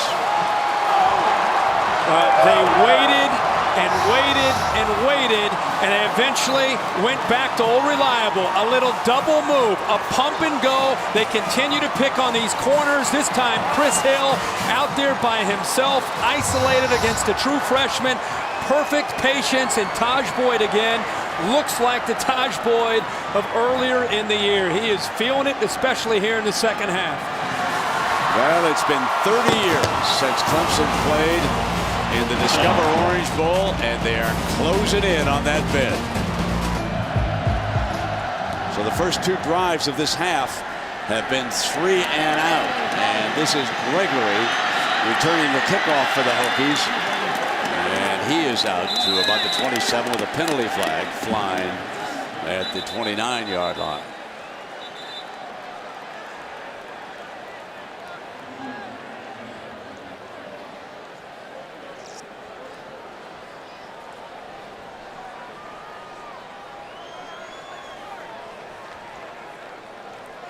Another Virginia Tech mistake. There are 2 fouls on the play. Illegal block in the back, number 45, is declined. Illegal block in the back, number 13, is accepted. 10 yards from the spot of the foul. First down. So another flag against the Hokies. Go back to that touchdown. First play of the drive, the double move to Watkins. We've seen a lot of that this year, but mainly early in the year. A little hesitation, and Chris Hill, the corner, bites up on it, and a perfectly thrown ball by Taj Boyd, who is really feeling it tonight. 18 of 25, 219 yards, and Sammy Watkins, 5 catches for 80 yards.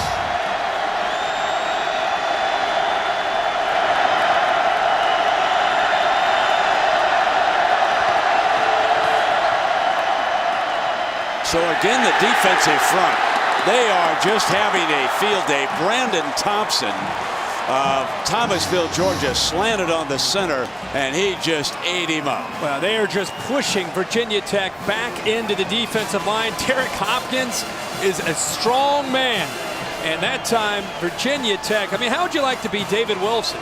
David Wilson, I mean, we could talk all we want about how he has not been able to run the ball tonight. But this Clemson defense is the reason up front on that defensive line. 4-man rushes in, and they deflect the ball again. Coming in hard was Brown, a backup defensive end from Charlotte, North Carolina. So in front of his family, he gets it done, deflects another pass. Look at the pressure up front from the front 4. And you said it, you got a quarterback at 6'6", but this defensive line's getting in there so quickly. And Logan Thomas, I mean, they're even trying to get the ball out of his hands quicker. It still doesn't make much of a difference. It's been nothing but 3 and out this half for the Hokies.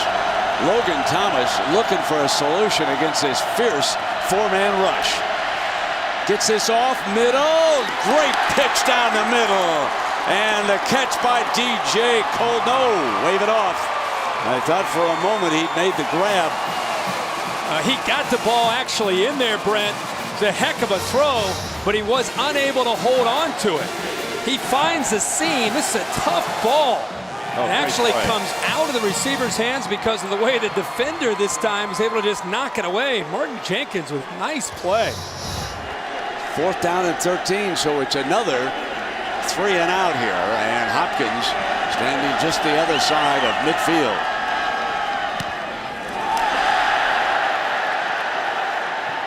A short punt, which means a short field for the Tigers. And the Tigers are turning the screw right now. And tomorrow night, the BCS Selection Show will be on ESPN Sunday at 8:15 Eastern. You'll find out who's going to the BCS Bowls. Michigan State with a lead on the Badgers. Will they be taking on Oregon in the Rose Bowl? 8:15, and then where all the bowl teams are going, coming up at 9. Only a 28-yard punt for Danny Cole that time. And the Hokies are really under fire here in the third quarter. Taj Boyd takes a deep drop, got a man open on the side, complete, and Allen coming over on the top, Herbie. They were able to finally pick him up, and that was a linebacker, Edwards, who had to go with him. Edwards had to get back there in coverage, try to stay with the big tight end. You can see this third quarter completely dominated by Clemson. They've been able to make the big plays. Chad Morris, the offensive coordinator, deserves a lot of credit for the adjustments that they have made here in this second half, because it's allowed, I think, Taj Boyd to play with much more confidence. Ellington to the middle. And a first down at the 29-yard line of the Hokies. And the Hokies are really back on their heels. Well, you attacked so much from the outside, and then this quick hitter. Look at the linebackers and the safeties. They're looking out to the outside, because most of the plays that Clemson's having success with are to the perimeter. That time, before they could adjust back to the middle, Ellington was downfield. Ellington trying to get the left edge. End zone ahead, barges for it. Touchdown. A 29-yard run by Andre Ellington. We came in expecting David Wilson to show us acceleration. How about a healthy Andre Ellington? Amazing block downfield by the receivers, giving him enough space. He got to the corner. They are mixing up the play calling. And again, this is the Clemson offense that we saw early in the year. They keep you so off balance and on your heels. Ellington has now rushed for better than 100 yards. Take command here in the third quarter. Now, the play before, Ellington ripped it up the middle. Now he's going to follow a couple of the big boys around the corner, and he's able to get downfield. But what you love to see is not just Cloy pulling around and McClain, it's the receivers willing to get down there and get involved and being able to free the way and make some big blocks. But that speed and that quickness is amazing. This is his first 100-yard game since his injury. Now Philip Price, Heather tells us, out for the day. So they move Mason Cloy, a backup guard, out there to tackle, and he helped throw a great block on that play. So 3 touchdown drives here in the third quarter. We were deadlocked at 10 at the intermission. You come into this game with Clemson, and you kind of get locked into Taj Boyd and Sammy Watkins. But what made this offense so difficult to defend early in the year was you had Watkins and Boyd and Dwayne Allen and Jerron Brown and DeAndre Hopkins and Andre Ellington in the backfield. There's so many different pieces to the puzzle, and we're starting to see that here in the second half. From the 10-yard line is Gregory. And Gregory out to the 32, and a penalty flag comes in.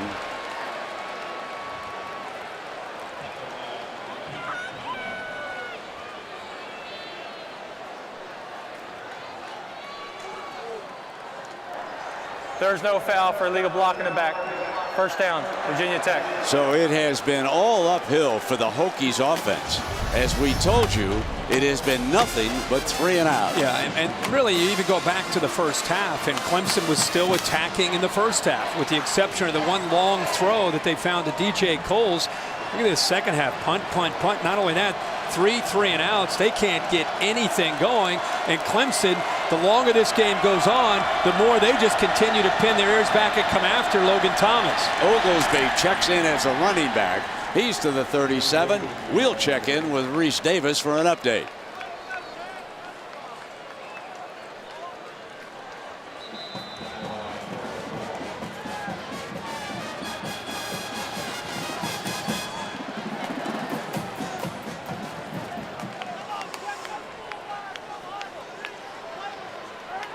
And so, Reese, if that holds up, the Cowboys will head on down to the Tostitos Fiesta Bowl, and it would mark the first time that Coach Gundy will have beaten Oklahoma as a head coach at Oklahoma State. 2nd down and 5 for the Hokies, who are looking for a first down here in the third quarter.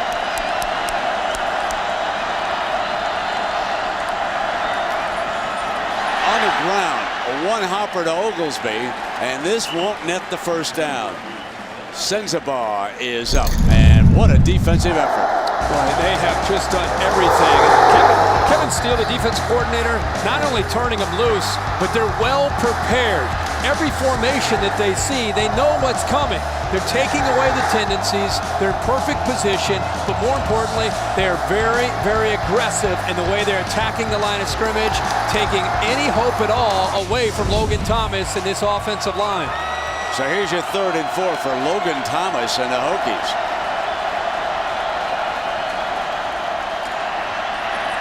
And he's got a first down. Into Clemson territory, DJ Coles. One of the few times that we've seen Logan Thomas on 3rd down have a chance to catch his breath and make a read. And even then, this time he got rid of the football. He got it out of his hands. How many times have we seen the coverage so good that he's sitting back there holding the ball and holding the ball? This time, does a good job of finding the receiver and getting the ball out of his hands quicker.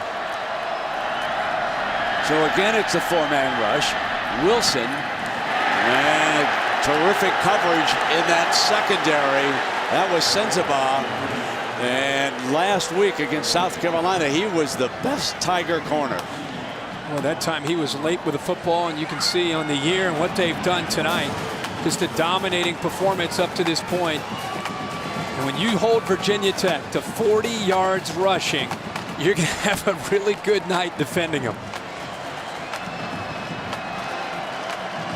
2nd down and 10 for the Hokies. Press coverage again.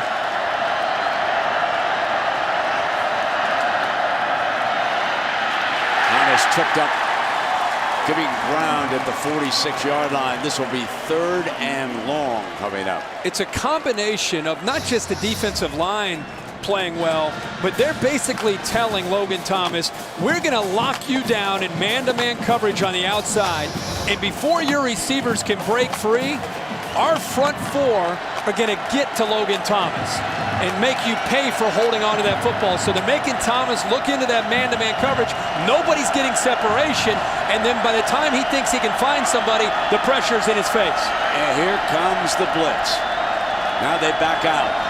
Branch has flopped over to the right side. Now they're still coming. Got one-on-one, and there's a penalty flag. That's interference all the way on Sensabaugh. Sensabaugh against Boykin, and another penalty flag comes. And this time, the first is going to be defensive interference, and then Boykin, out of frustration, spiked the ball, which will be a dead ball penalty against Boykin.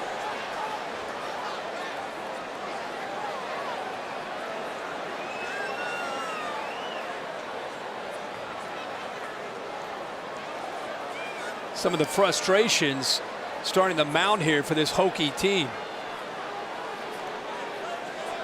He's interfered with. He also made the catch, but then he got up and spiked the ball.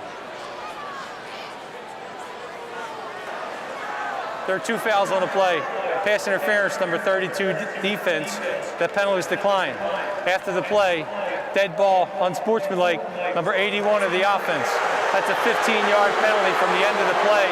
It will be 1st and 10, Virginia Tech. Now he's interfered with. The reason it's declined, obviously, he makes the catch, but you cannot lose your cool. You're down 31-10.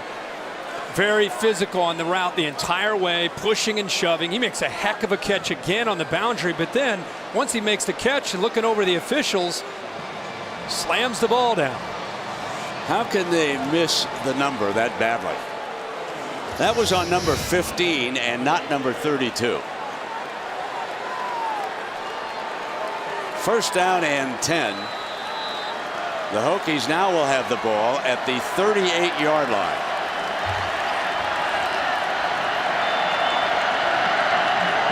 Thomas. There's the flare to Oglesby, who is out of bounds at the 36-yard line. With Oglesby in the game, you don't have quite the quickness that you get from David Wilson, but the senior has a lot more power. But at this point, down 31-10, they need quickness on the field against this Clemson defense. 2nd down and 9 for the Hokies, who have given up 21 unanswered here in the 3rd quarter. Still 3 minutes left in the 3rd quarter.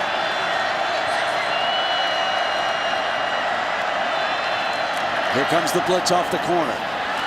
Thomas puts it to the outside, and to the 31-yard line is Coles again, and this will bring up another third down here for the Hokies. Down on the night so far. They are 5 of 11, as is Clemson. I think Clemson has a great deal of confidence in the speed of their defense and in the secondary matching up against the Virginia Tech wide receivers, which is allowing them to take more gambles and take those risks by playing that man-to-man coverage. With the score and the field position, this might be 4-down territory if they don't pick it up here. Thomas is going to be stopped short, and again, that is not a clean handoff on the read option.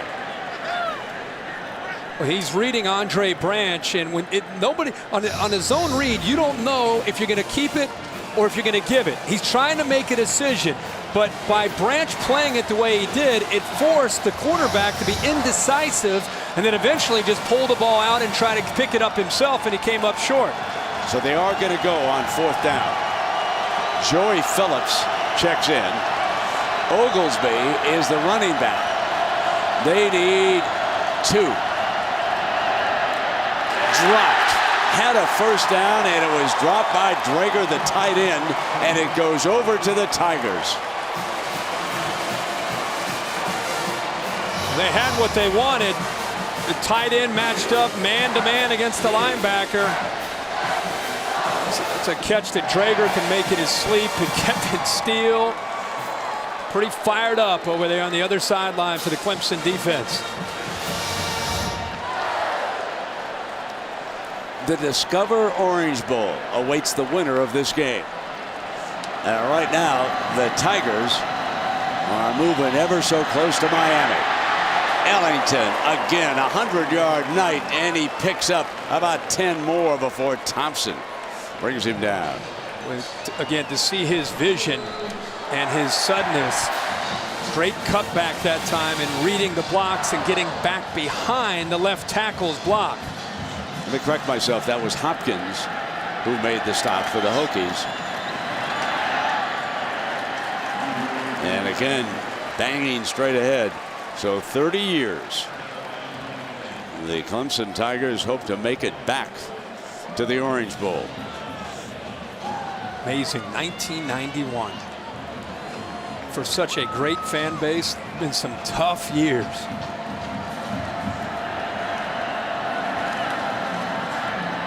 Hopkins into Virginia Tech territory at the 47-yard line. Taj Boyd continues to look into that defense, sees the soft coverage, takes it every single time. So when they won that last title in '91, they did not go to the Orange Bowl. It has been 30 years since they have been to Miami. 1st down and 10 with the ball on the Hokies 47. And Taj Boyd to the 40-yard line. Tyler with the stop. This has been a very punishing Clemson performance here tonight on both sides of the ball. And they are 1 quarter away from a bid to the Discover Orange Bowl in a probable game against West Virginia. That'll have to be sorted out according to the BCS rankings tomorrow. Herbie, you said it during that break. This is a perfect place for the ACC.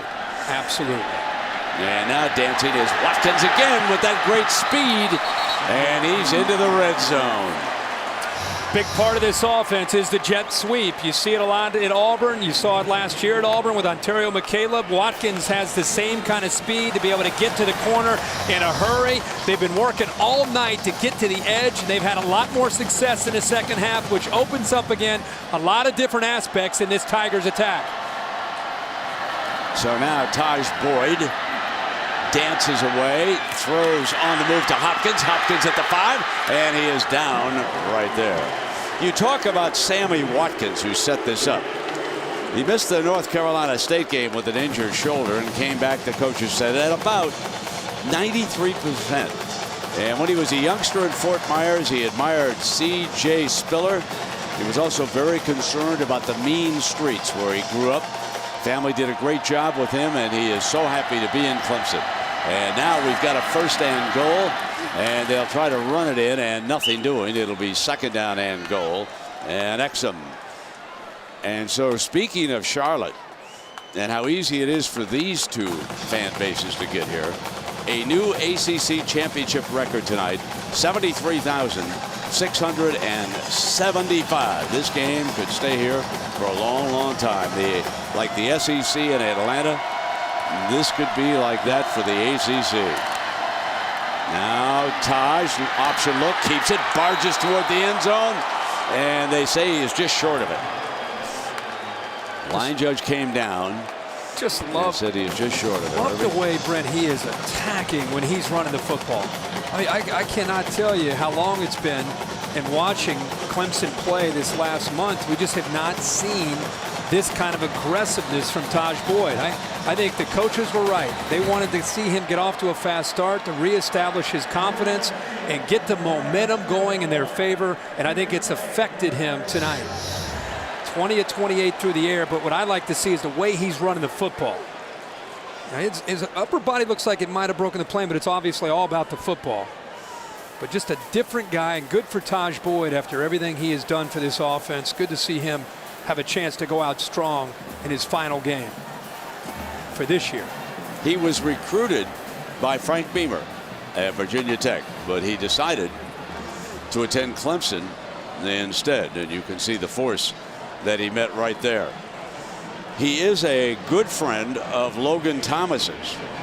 Taj is from Hampton, Virginia, and Logan, the quarterback for Virginia Tech, is from Lynchburg, and they've known each other for a long time. So the ruling is going to stand on the field.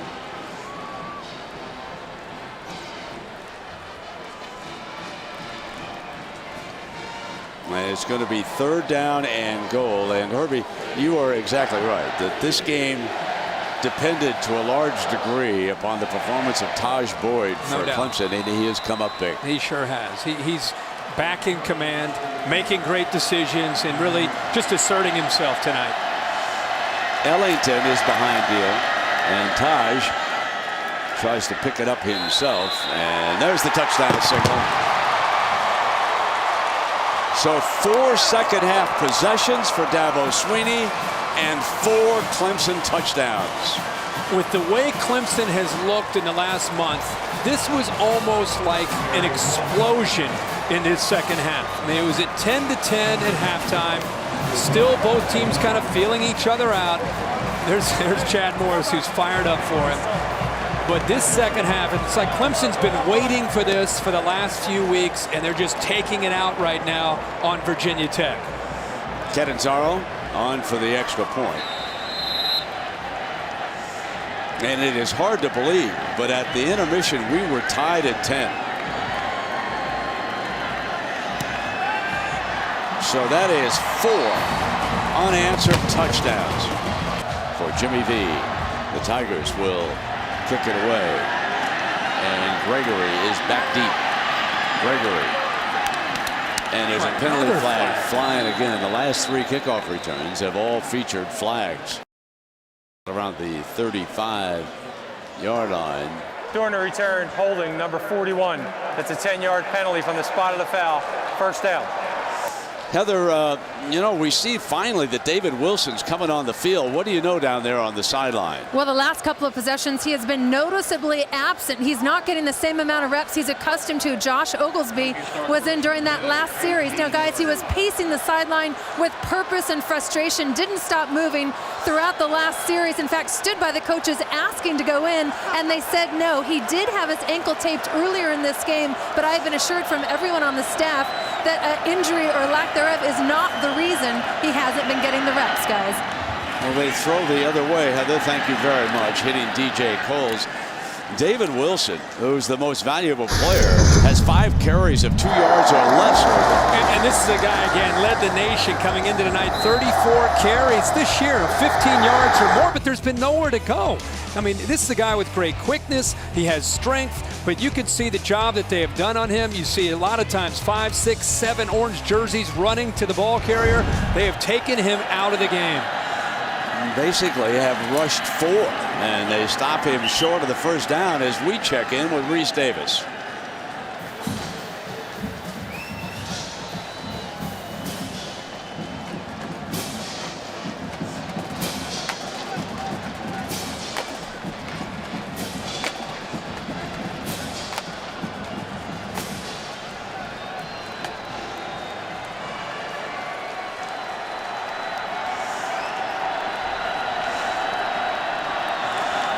All right, Reese, and here the Hokies are just trying to get something going here in the second half. They pick up a first down to Coles, and that's a story for this offense in the second half. They get a first down, Brent, and it's like a feeding frenzy by Clemson's defense. I mean, poor DJ Coles, he makes a catch. He's just trying to give you a little bit of effort by staying up, and you've got about, again, 6 different defenders trying to chase him down to get a piece of him.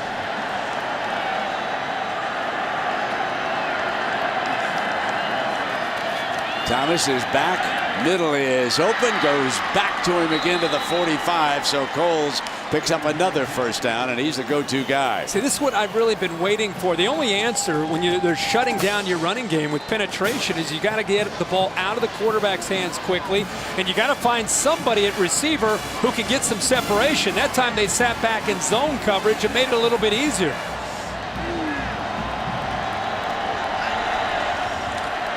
Logan Thomas has to take off again. Receivers covered. Picks up about a yard to the 45-yard line. Deshaun Williams, another talented freshman for Clemson, makes a stop. Herbie, you go back in the season and you take a look at what Clemson did. They torched Auburn. Florida State went up to Blacksburg and beat Virginia Tech. No team in the country was any hotter.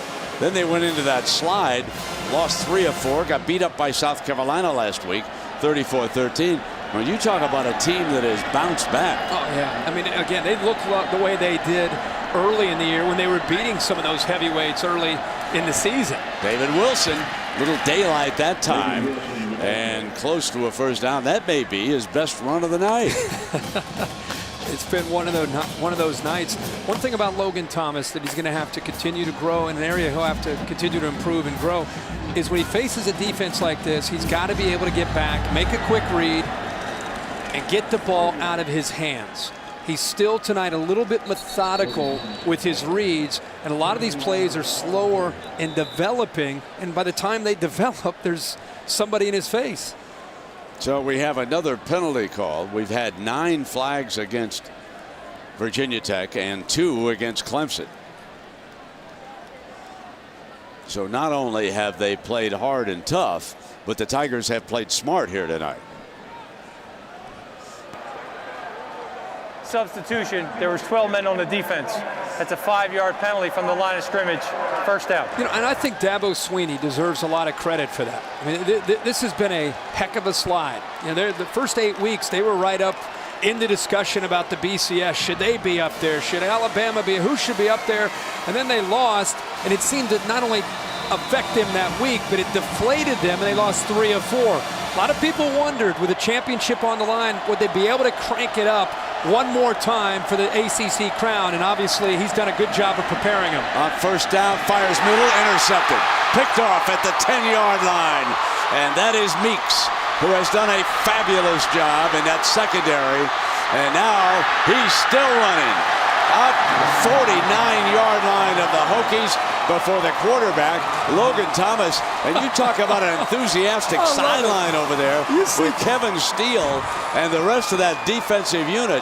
That's a 41-yard return. Just look for the white visor. Foul on the play. You'll see. Interception, first down, Clemson. How pumped. Here come the oranges. How pumped is Kevin Steele, the defensive coordinator? He's jumping around. He's inside that pile.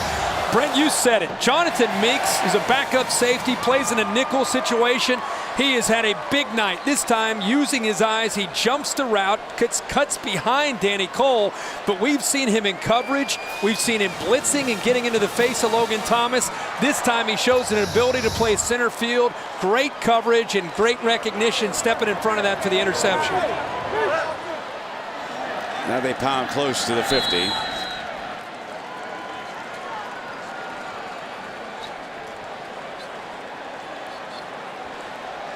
So a loss of yardage, and it'll be second down on the other side of the 50-yard line. Ellington is the running back. You talk about the performance of Meeks. Reminds us that a fellow by the name of Tyrann Mathieu was spectacular again for LSU. And when you talk about the Heisman, Herbie, I know you had him way up there. Then he was suspended for using synthetic marijuana. And he sort of dropped off the map, and the voters walked away from him. And this will be incomplete. And you're right, he got in some trouble off the field. But I would argue this. In a year where nobody has had a Heisman moment, the one man who has had several Heisman moments is Tyrann Mathieu. Now here's Taj Boyd, and he is down at the 49-yard line. Let's bring up a 49. What's very interesting, trouble. Whew. Charles Woodson had a moment like that against Ohio State. A couple of them, as you can recall. Oh, yeah. The last non-offensive player to win it. I'm not so sure that Mathieu wouldn't have won it this year. Now I think he's a long shot. He is a long shot, but you're right. Think about the last two games. The Arkansas game and the way he changed that football game with the big punt return, and he creates a fumble. Today, if you watch the game against Georgia, LSU didn't even have a first down. And they had 7 points on the board, but thanks to Tyrann Mathieu. He's a playmaker, he's dynamic, and he's doing it in games that are impacting a team that's undefeated and chasing a national championship. Well, punter Dawson Zimmerman should be very well rested, because this figures to be Clemson's first punt of this half. That's how well they have played offensively here. With a 28-point lead, 4 unanswered touchdowns, and 7 minutes and 54 seconds away from a bid to the Discover Orange Bowl. Now, I think the Orange Bowl will have a huge crowd this year if it comes up West Virginia and Clemson. I'm with you. That's a good matchup now. Orange Bowl has to be very happy with the results today of Cincinnati winning, which will send West Virginia and Clemson with their fan base. They're going to be very excited with the way their season ended here in Charlotte. So Zimmerman drives this punt.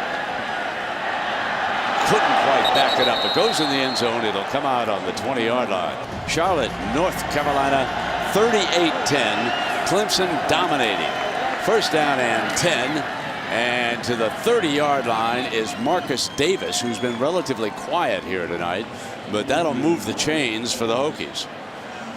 He has been quiet, and in a night where they've needed Marcus Davis to be able to get separation, here he comes again. Over to the corner, where came right back with him. Brent, he's 6'4", about 225 pounds, runs a 4.5, and has a 42-inch vertical. To me, throw it up and give the guy a chance. There's 3 catches, Herbie, for 40 yards, and 2 of them right here in succession. Second down, and Big Logan Thomas firing again, and this time to Drager, the tight end.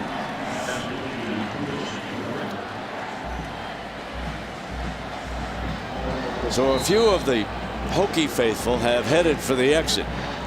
But those folks wearing orange, they want to see that trophy in their possession, and they want to call their travel agent and head to Miami. Thomas up too high, incomplete, and that was Boykin. Young man who grew up right here in Charlotte. One of the record-setting performers of the Hokies. And you look at this Virginia Tech team, the only squad they couldn't handle this year in the ACC. You're looking at them right here. Clemson stormed into Blacksburg, beat them on October 1st, and they're looking for the sweep tonight in a neutral setting.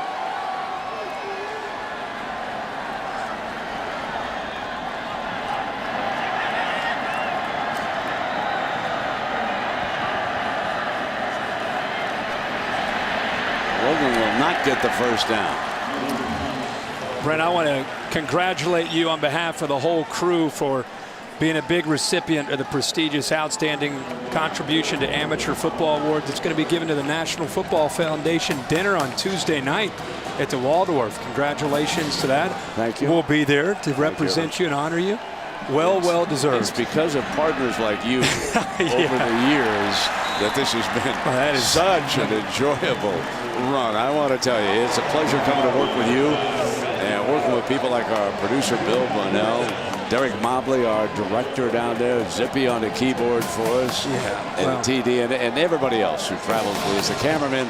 I mean, look at the pictures we've had tonight. It's been an all-star performance by this crew. Well, it's been a great year, and that's a great honor for you. And I know you're looking forward to it, and we're looking forward to coming in and. Will you have a cocktail with me, Sal?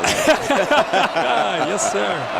4th down and 7 now, and Logan Thomas throws for the side, and the first down to Marcus Davis. And Herbert, you said it. Throw the ball to Davis. Yeah, I'm surprised when Clemson started to just again come after Logan Thomas and play so much man-to-man coverage.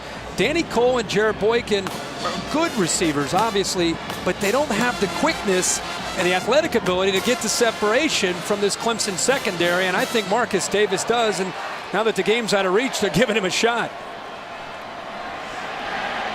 And he has to throw this one at the feet of Wilson as Jarrett was coming after him. You know, Herbie, I love to talk about the NFL. We all know how many great players come out of the SEC and play Sunday football. And overlooked sometimes is the ACC. In the last 3 years now, the ACC has had 53 linebackers on NFL rosters. That's more folks than any conference in the country. Over the last 2 years, they've had more Pro Bowlers than any conference, with 47. So sometimes because of the great performance of the great players in the SEC, we overlook the talent base down here in the ACC. These fellas can play a little bit. And honestly, I think we overlook the ACC because their struggles as teams. I agree. They've not had a lot of success. When they formed this conference, the Coastal and the Atlantic, I think they really thought Florida State and Miami and Virginia Tech would be the kind of the anchor schools. The Hokies clearly have held up their end of the bargain. No question. Miami and Florida State have not. So people don't think about the ACC, even though they have exceptional individual talent that obviously moves on to that next level. I agree with everything you said. They have not had that super team here lately. And complete again to Boykin. And the Hokies are marching down the field with 5:48. And, of course, they trail it by 28 points. Now, you think about Logan Thomas, this quarterback, Herbie, only a sophomore. And remember, he really is still learning how to play quarterback. So there's a tremendous future for this young man, despite the fact this looks like a very disappointing evening for him. And that's incomplete. It'd be interesting to hear. Heather had a good report about David Wilson, who's their go-to guy. But in the second half, when this offense was struggling, David Wilson wasn't on the field. Josh Oglesby was out there. You wonder after the game when Frank Beamer has a chance to address the media if he was dinged or if there was another reason that he wasn't out there. Well, he's a junior. And tonight, 11 carries for 32 yards, the ACC Player of the Year. And this is in with the football right now. And he barges inside the 10-yard line. Herbie said at the top of the broadcast, if you weren't with us, that one of the things that you don't know about Wilson is how strong he is. He is. He's very committed, like most of the Virginia Tech Hokies, to the weight room. And he has broken some records, some running back records. Think about some of the great backs that they've had and how strong and powerful those backs have been. And you look at him at a 205-pound running back, and yet he's in the weight room working overtime. Picked off at the goal line. This could be a pick six, folks. There's nobody there. Breland, yes, stopped, and that was Wilson who got back on him. Absolutely. He had the whole sideline open, and Wilson hustled back, and that's Wilson's best play of the night. Unfortunately, but it does show the heart that he has. Logan Thomas got back there, but David Wilson, it's the only time we've had a chance to see him actually turn on the Jets. But this Clemson defense has done everything that they've needed to do. They step in front of it this time and make the play. Breland has the speed. But, boy, this defense has made a lot of plays tonight. That's a second interception for Logan Thomas on the night. That was just a great, great day. And thanks to all the mascots who participated. Now, a little bit of bookkeeping here as Clemson barges in. Herbie, let's go back to the interception because 64 yards, that's the longest interception return in ACC championship history. And you'll love this, Brent. We said all night David Wilson's fast. Well, here's he's showing his speed in the open field, but more importantly, how about the heart not to give up on that play. And if he doesn't do that, then that is a touchdown and a lot longer interception return for Clemson. Well, there's the turnover margin that has plagued the Tigers in the last 4 games, and tonight a +3. And by the way, we welcome the audience from Clemson, South Carolina. We are so sorry about the power failure. You missed a great performance. And there's a direct snap to the running back. Little trickeration that time. DJ Howard, as Taj Boyd was walking over to the sideline. There's Chad Morris reaching into his That's high a school first down. playbook. Oh, Coach, what? He used this in Texas. That was great. This was a Texas Lake high Travis. school play, and it moved the chains. That was like a demo of They that. won a state championship with this play. Back to back.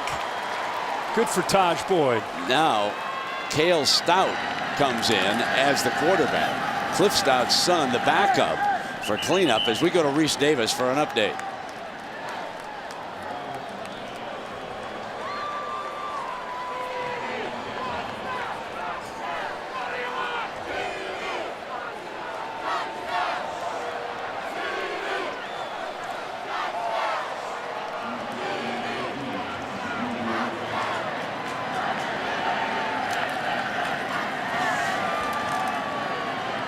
So twice this year, Reese, those two teams have had great games, and Dabo Swinney is headed for a bath as the Tigers close in on a trip to the Orange Bowl. And there it is, and it's orange Gatorade. Dabo will wear that with pride. 2:55. And these youngsters from Clemson deserve a lot of credit. They had to listen to the coaches for 2.5 hours. Folks, that's a long meeting if you're a football player. Absolutely. You ever attend a 2.5-hour meeting? No. Never lost 3 or 4, though. I guess that's an accountability meeting. 3rd and 12, and the backup quarterback in there. Hands off to Roderick McDowell. So the mop-up crew is out there, and there's Blake DeChristopher with that great beard of his, tackled for the Hokies, and it has been a tough night.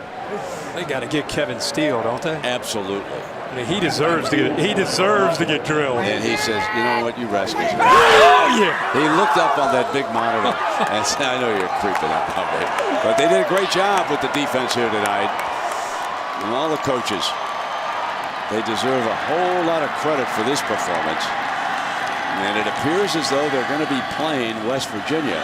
Now, you might remember the name Stout. This is Cole Stout. And his daddy, Cliff, played in the National Football League. And Herbie, the family lives in Dublin, Ohio. Went to Dublin Kaufman High School, and another coach got it. His brother plays at Ole Miss as a backup quarterback. Ah, he's a backup at Ole Miss. Yeah. All smiles on one sideline, but not on the other. Here tonight, Clemson would head down to the Discover Orange Bowl, where they're expected to be matched against West Virginia. And down on that far side is Boykin, working for Logan Thomas. And a very disappointing night for Virginia Tech, but they figured ahead to perhaps the Chick-fil-A Bowl down in Atlanta. I know that there was speculated that should they come up a loser in this game, that's where they might head. And I believe somebody told me that they would play an SEC team down there. And I may have read in one of the newspapers here in North Carolina this week that there was speculation about South Carolina. But we shall see. That'll all become official tomorrow night. 2nd down and 10. And Oglesby will finish up as the running back here for Frank Beamer. SEC championship was interesting with Georgia storming out this afternoon, and I think LSU, hearing all the talk about they could lose and still advance to the national title, definitely had an impact on their emotions. As much as they tried to downplay it, they're human beings. But I thought what we really wanted to see is 4 quarters of football, and LSU obviously took control of that game in the second half.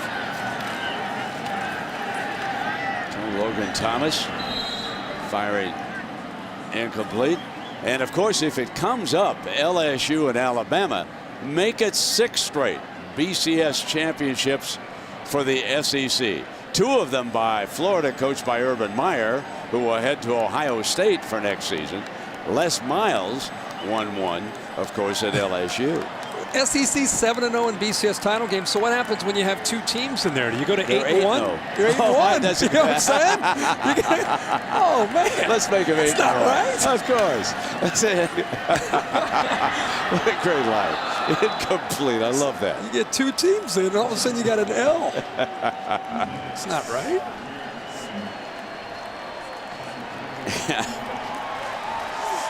And of course, we want to remind you that Monday night, check in and see why the Chargers have backed up this year. They play the Jaguars. And that'll be Monday Night Football at 8:30 Eastern time. Coverage begins at 7 Eastern. And of course, you got to tune in and watch. Come on, man. Oh, I love that. That is great. That is Come great. on, man.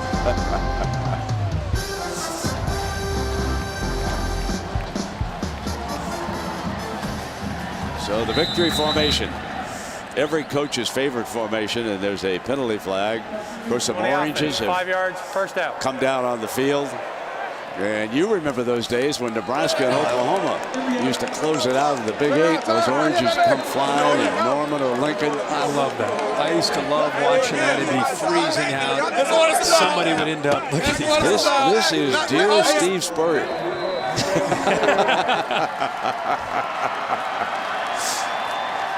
Dabo and Steve had a little exchange of words over this week, but Dabo telling us he still respects Coach Spurrier. And Coach Spurrier is saying that he didn't say it. I guess it was the radio announcer. It was. Wasn't it? Todd We Ellis, are I not guess. LSU. We are not Alabama, but we are definitely not Clemson. Right. That sounds like a radio program. It sure does. What a win for this Clemson team. Just amazing effort.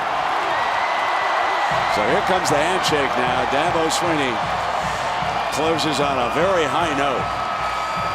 After the Tigers had lost 3 of 4, there's the dean, Frank Beamer, who tells him good job and wishes him well down the road. And there's Watkins, the rookie of the year. And for Logan Thomas, there will be other games. And some of the fellas are now picking up the orange bowls, going into the stands with their fans.